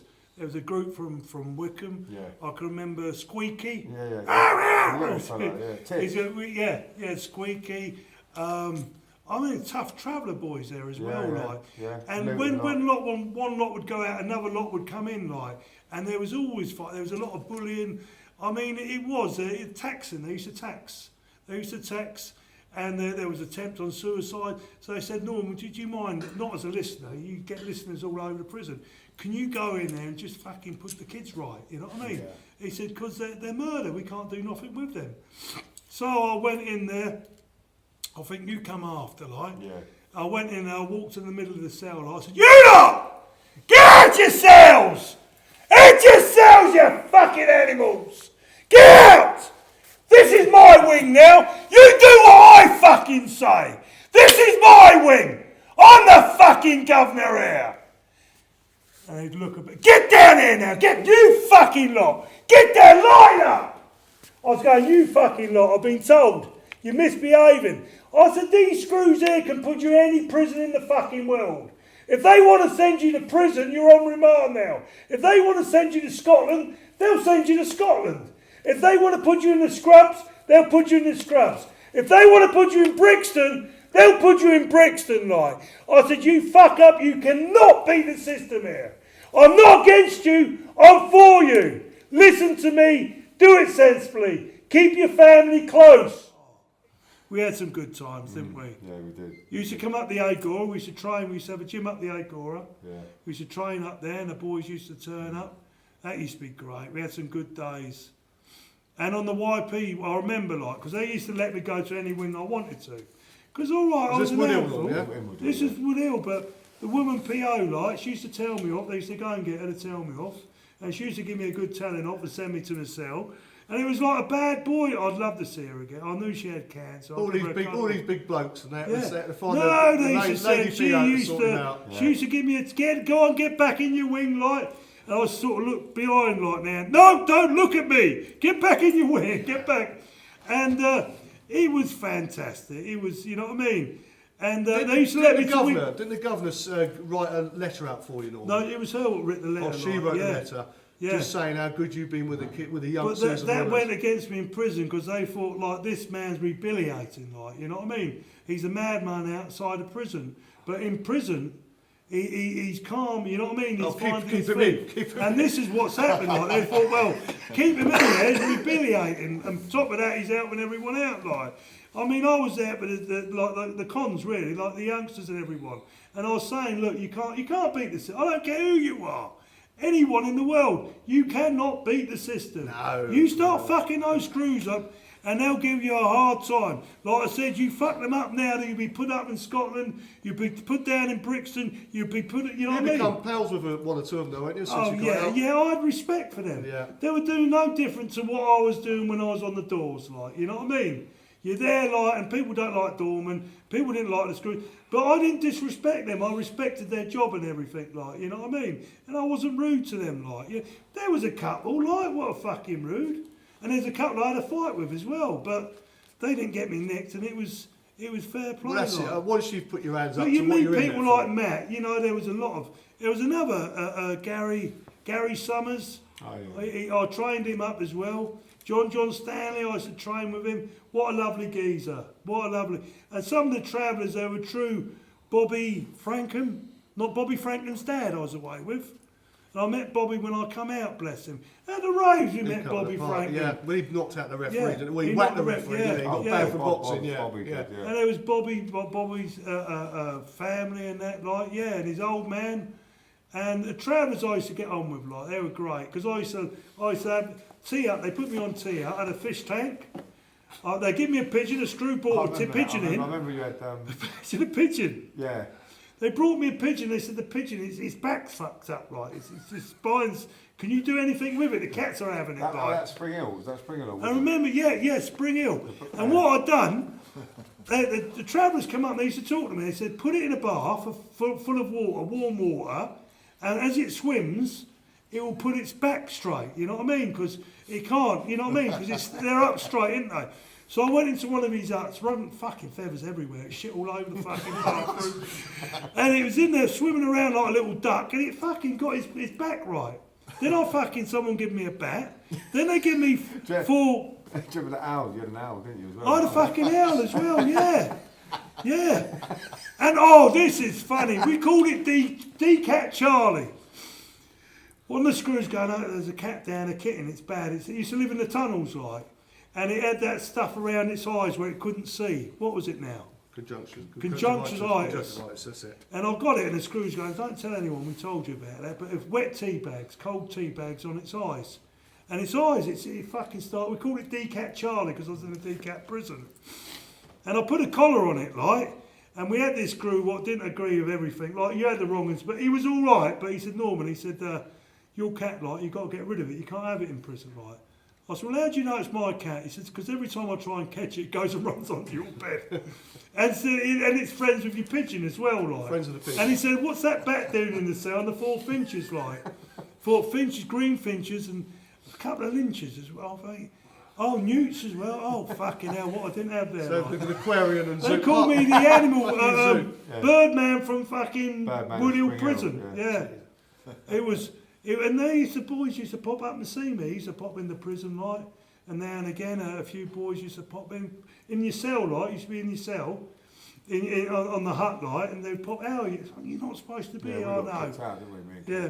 But you met some big faces, Norm, when you got out, didn't you? Freddie Foreman. Freddie, I met a few big faces when I was in there. There was the bloke from the Bullion, but he was very quiet. You know the one what stabbed the policeman, killed the policeman. Oh. Kenneth Noy. Kenneth Knott. Yeah. And I can remember him playing like, but Was that before he? Before he stabbed the driver, The yeah. driver, yeah. But obviously, you're finishing your bird off there. You want to get your head down, like, you know what I mean? You're going to be on parole and everything, like.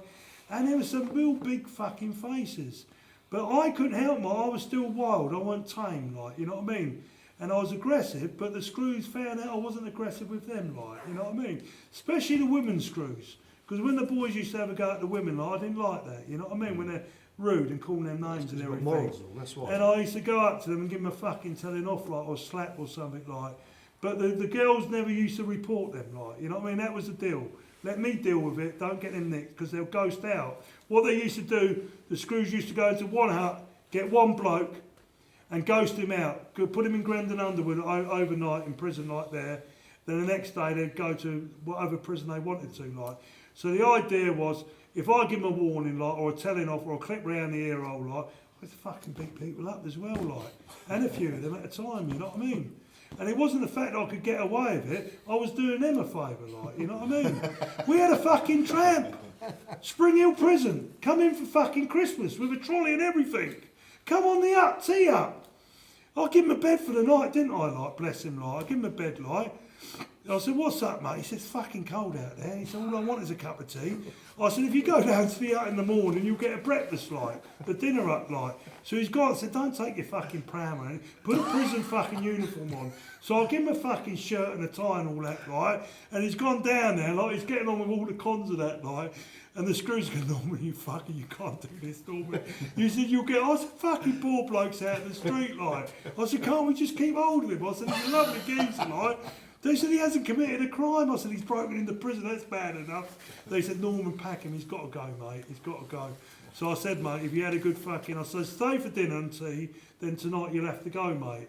So he blagged it and stayed for dinner and tea, like, you know what I mean? They knew what was going on, like, you know. Yeah, but after all this, I went away, I come out, I went up to Kentish Town, Camden work, the door, WKD, Arizona, Loco Bar, everywhere around Camden Town and Kentish Town, like, they put me on a school teacher.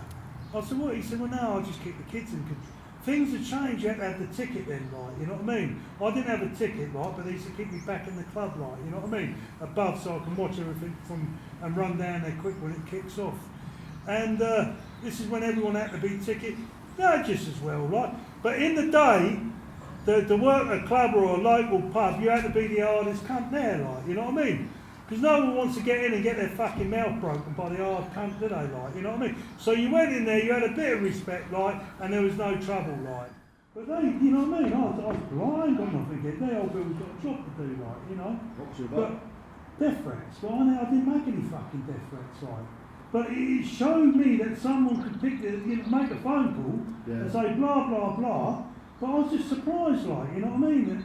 And they took me up to London, and they said, well, you want a solicitor with you when you get interviewed. I said, why is that? They said, well, we're not going to interview otherwise. They said, you kicked off before an interview with us. They said, I can remember that in Milton Keynes. Bless him, he was a lovely geezer, but I was upset as well. And I started screaming and shouting, he said, we can't interview you, you know what I mean? You're making us nervous. I said, why this fucking big thing, right? And they started putting the pictures, boom, this picture, boom, I was with the gangsters and that. Another picture, even the fight I haven't seen, a couple of fights I haven't seen. Which names He's Tony Lambrano and a few of the old boys, like, you know, from Caesars, and I don't want to name too many names, you know. And sitting on the table with them, like, and another one was a bare knuckle fight, and other pictures I've never even seen before. And I thought, fucking hell, I realised that, you know, I was a profile. I was dangerous, you know what I mean? When we was in Bedgrove Pavilion, how old was we when we was doing the doors there? Oh, we were 12, 13. We was younger than that. Was we younger than about that? 10, 11 years of age. Jesus. Right, the Bucks now go. How old was we then when we was doing that? Yeah, again, I was 14. I was 15, 16. 15. Yeah, The old man was there, but they left, then I started doing the door by but myself. the old man used to say, when there was problems, he just turned to me and said, Alfie, don't deal with that. And that was his way of nurturing and bringing us on for the trade. What he thought was serving your time. That was our future. He goes, yeah. Oh, do you remember that story? It was a funny story, and there was no grief at all. It was in Buck, and it was right at the end of the night. And I had like just a splinter full of security guys there, and there was this this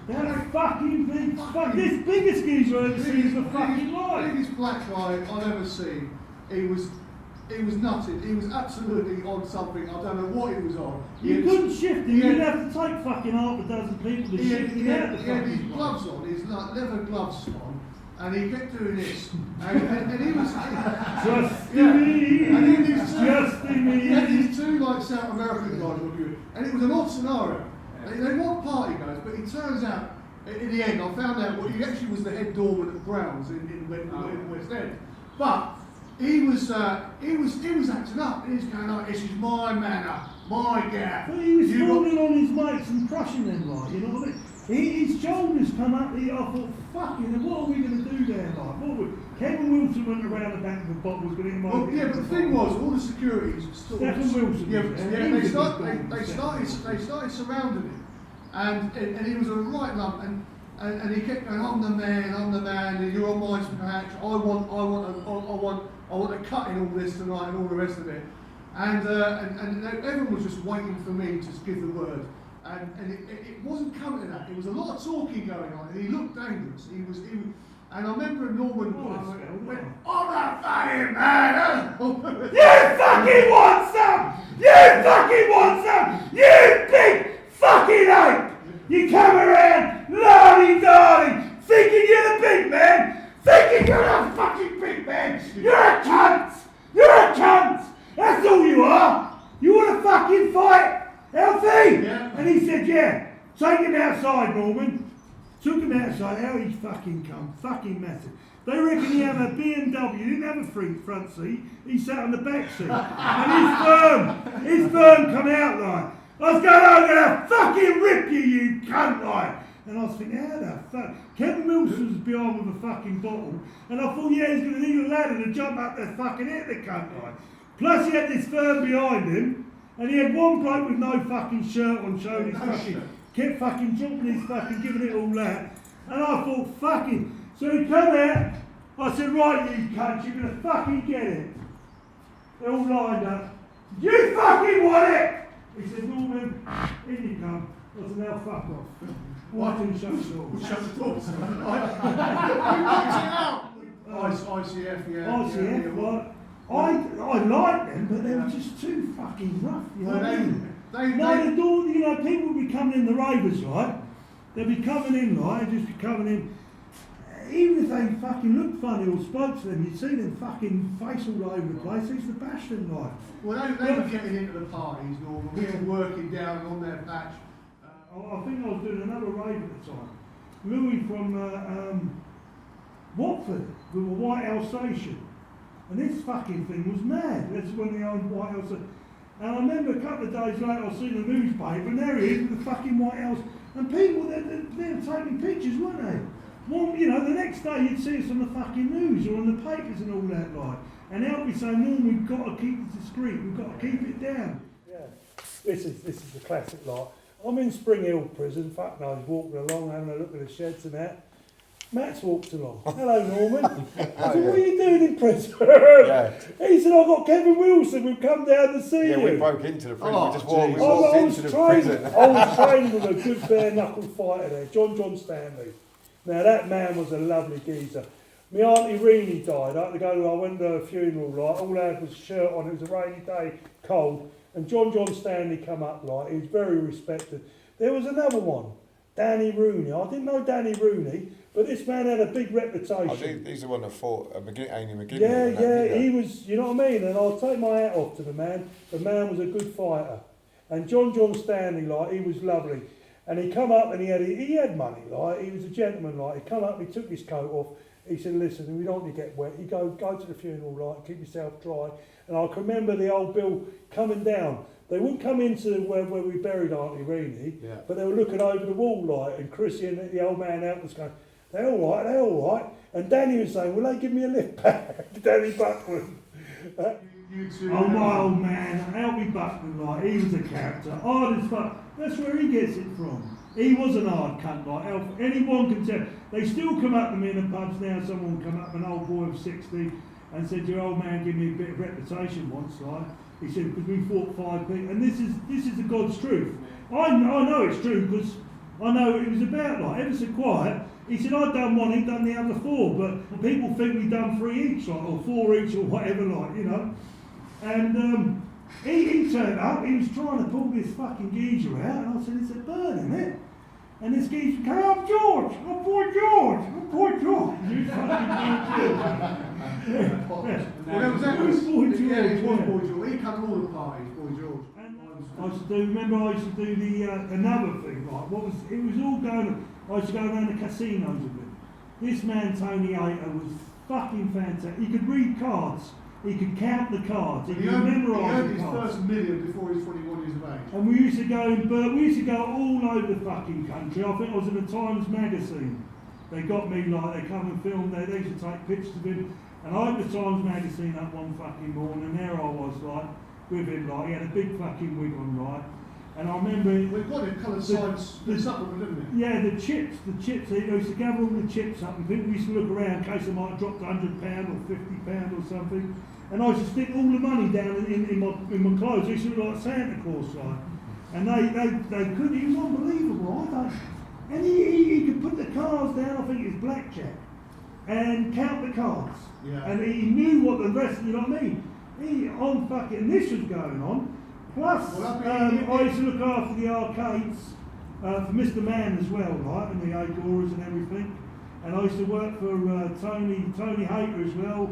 And it was a protection racket, but we weren't putting the fear into people. People come to us and said, would you please work for us? It wasn't, if you don't pay us, we'll do this. It was please, like, you know what I mean? And you was getting the contracts. But on this particular day, it's only because I got reminded of it, like Norm's reminded me of things today, that you forget. And he said, Alfie, just recently, he said, do you remember the time when I was out with you? And suddenly we got confronted, and they went, you better fucking watch out, you don't know who's backing us up. And I went, well, who's backing up? They went, the fucking Bucklands. And I pissed myself. I was nearly on my knees laughing. And I went, well, fucking go and get them then. They went, we fucking got Alfie and Norman Buckland. I said, well, call Alfie Buckland now, and I'll be waiting here for him. And this guy told me this clear, and as I was like reading it, what he was saying to me, and it all came flooding back. And I went, go and get Alfie Buckland now, and I'll fucking wait. He went, you would know what the fuck. He said, well, who the fuck are you? I said, I'm Alfie Buckland. And I don't know whether I said the right thing or not, because these lot just shit themselves, and that was the end of it. Tell us about the time when the four of the biggest names in Milton Keynes come up against Norman. Yeah, I remember I was 18 then, so this is 20 odd years ago, and there was a big nightclub at the time. I think it might have been Directors. I was working for Richard Graham. That's it. You were, yeah. So Norman, you were on the door then, weren't you? Yeah, yeah. So Norman was on the door in the club, and all the local hard men and fighters and anyone up to a little bit of villainy and stuff like that, they'd all congregate on this club every Friday, Saturday, and that particular night there was 4 or 5 of the top fellas around Milton Keynes, all dangerous in their own way, powerful guys. Some were powerful, some were weapon men and stuff like that. They were the biggest names. They were the biggest names in Milton Keynes, and probably some of the biggest names. Each one of them on his own would be a threat to anyone. Each one of them on his own is dangerous, but there was 4 of them, and I can't remember how the fight happened, or the trouble happened, but it ended up being Norman against these 4, and Norman went outside the club and offered all 4 out, and they came out, I think, but Norman then started bouncing up and down like that.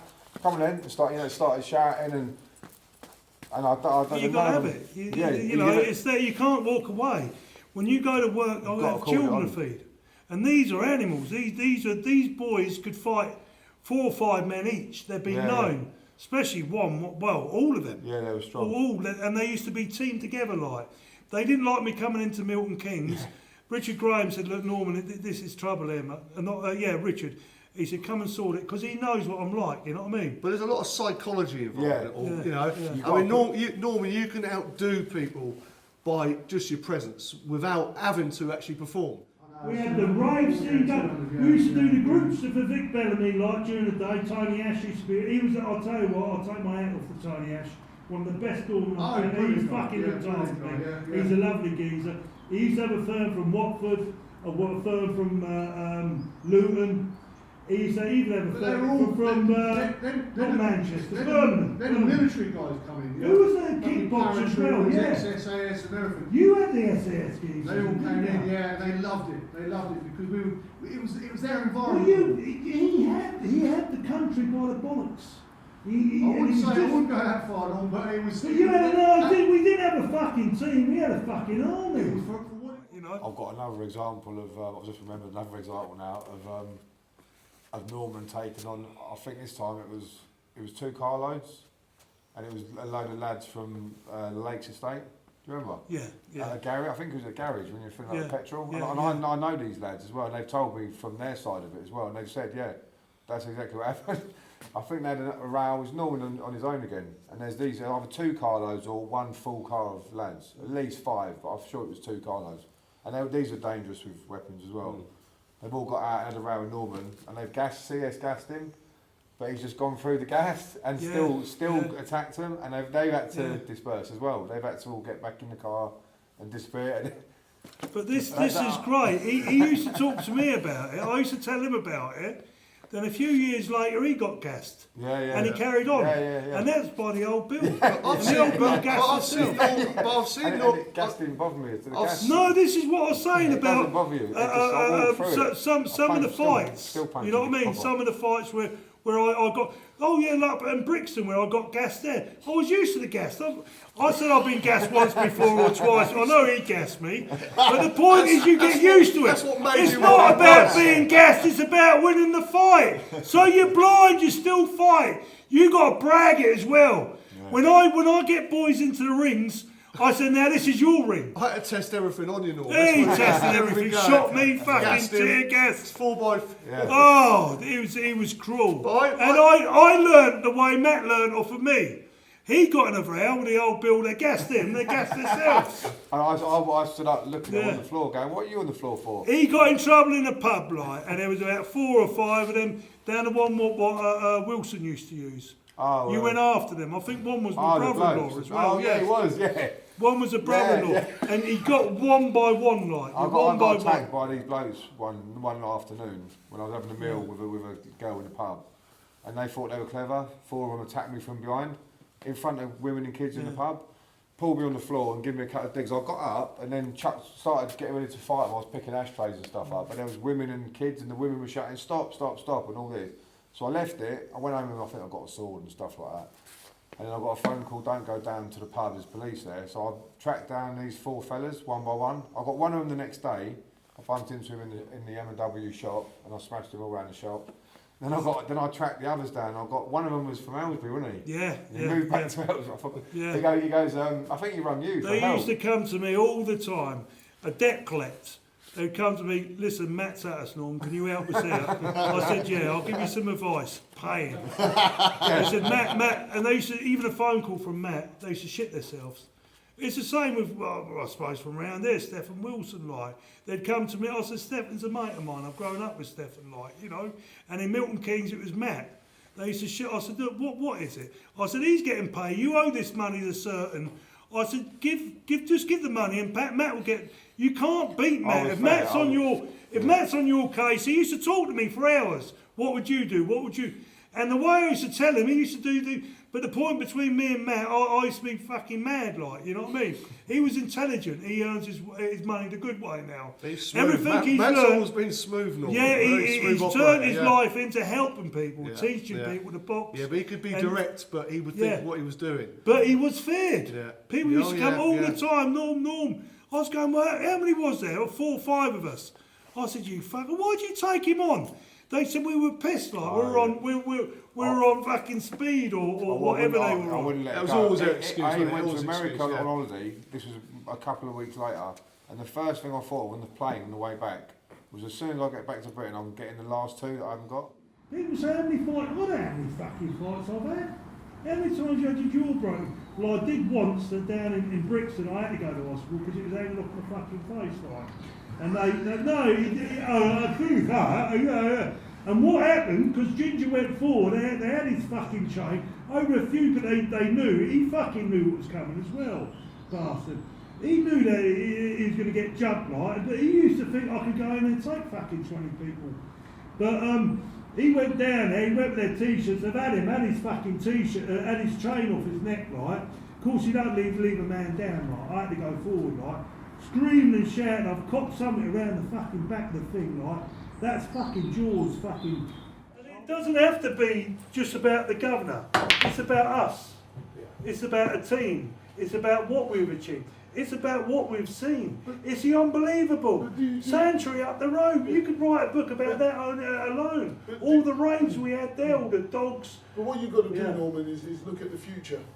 Yeah. Which is what you're saying now. If you look at the future, and do you see someone coming up through the ranks, no matter where they come from in the country, who's coming up through the ranks that can epitomise the guy's gone past, the present guy, and who is going to be the future for the governor's belt?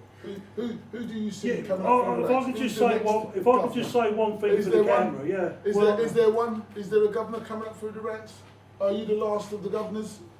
I Do you know what I mean? I don't believe that Norman is the last. No, I don't want to be. I I believe can this say that. I country's don't big want to be. enough. Yeah. Big enough. I don't want to be the last of the governors. What has you are what the original Norm of that old school. Old school, yeah. That proper old school, rough, tough, Yeah. tumble, but a true gentleman as well. Yeah.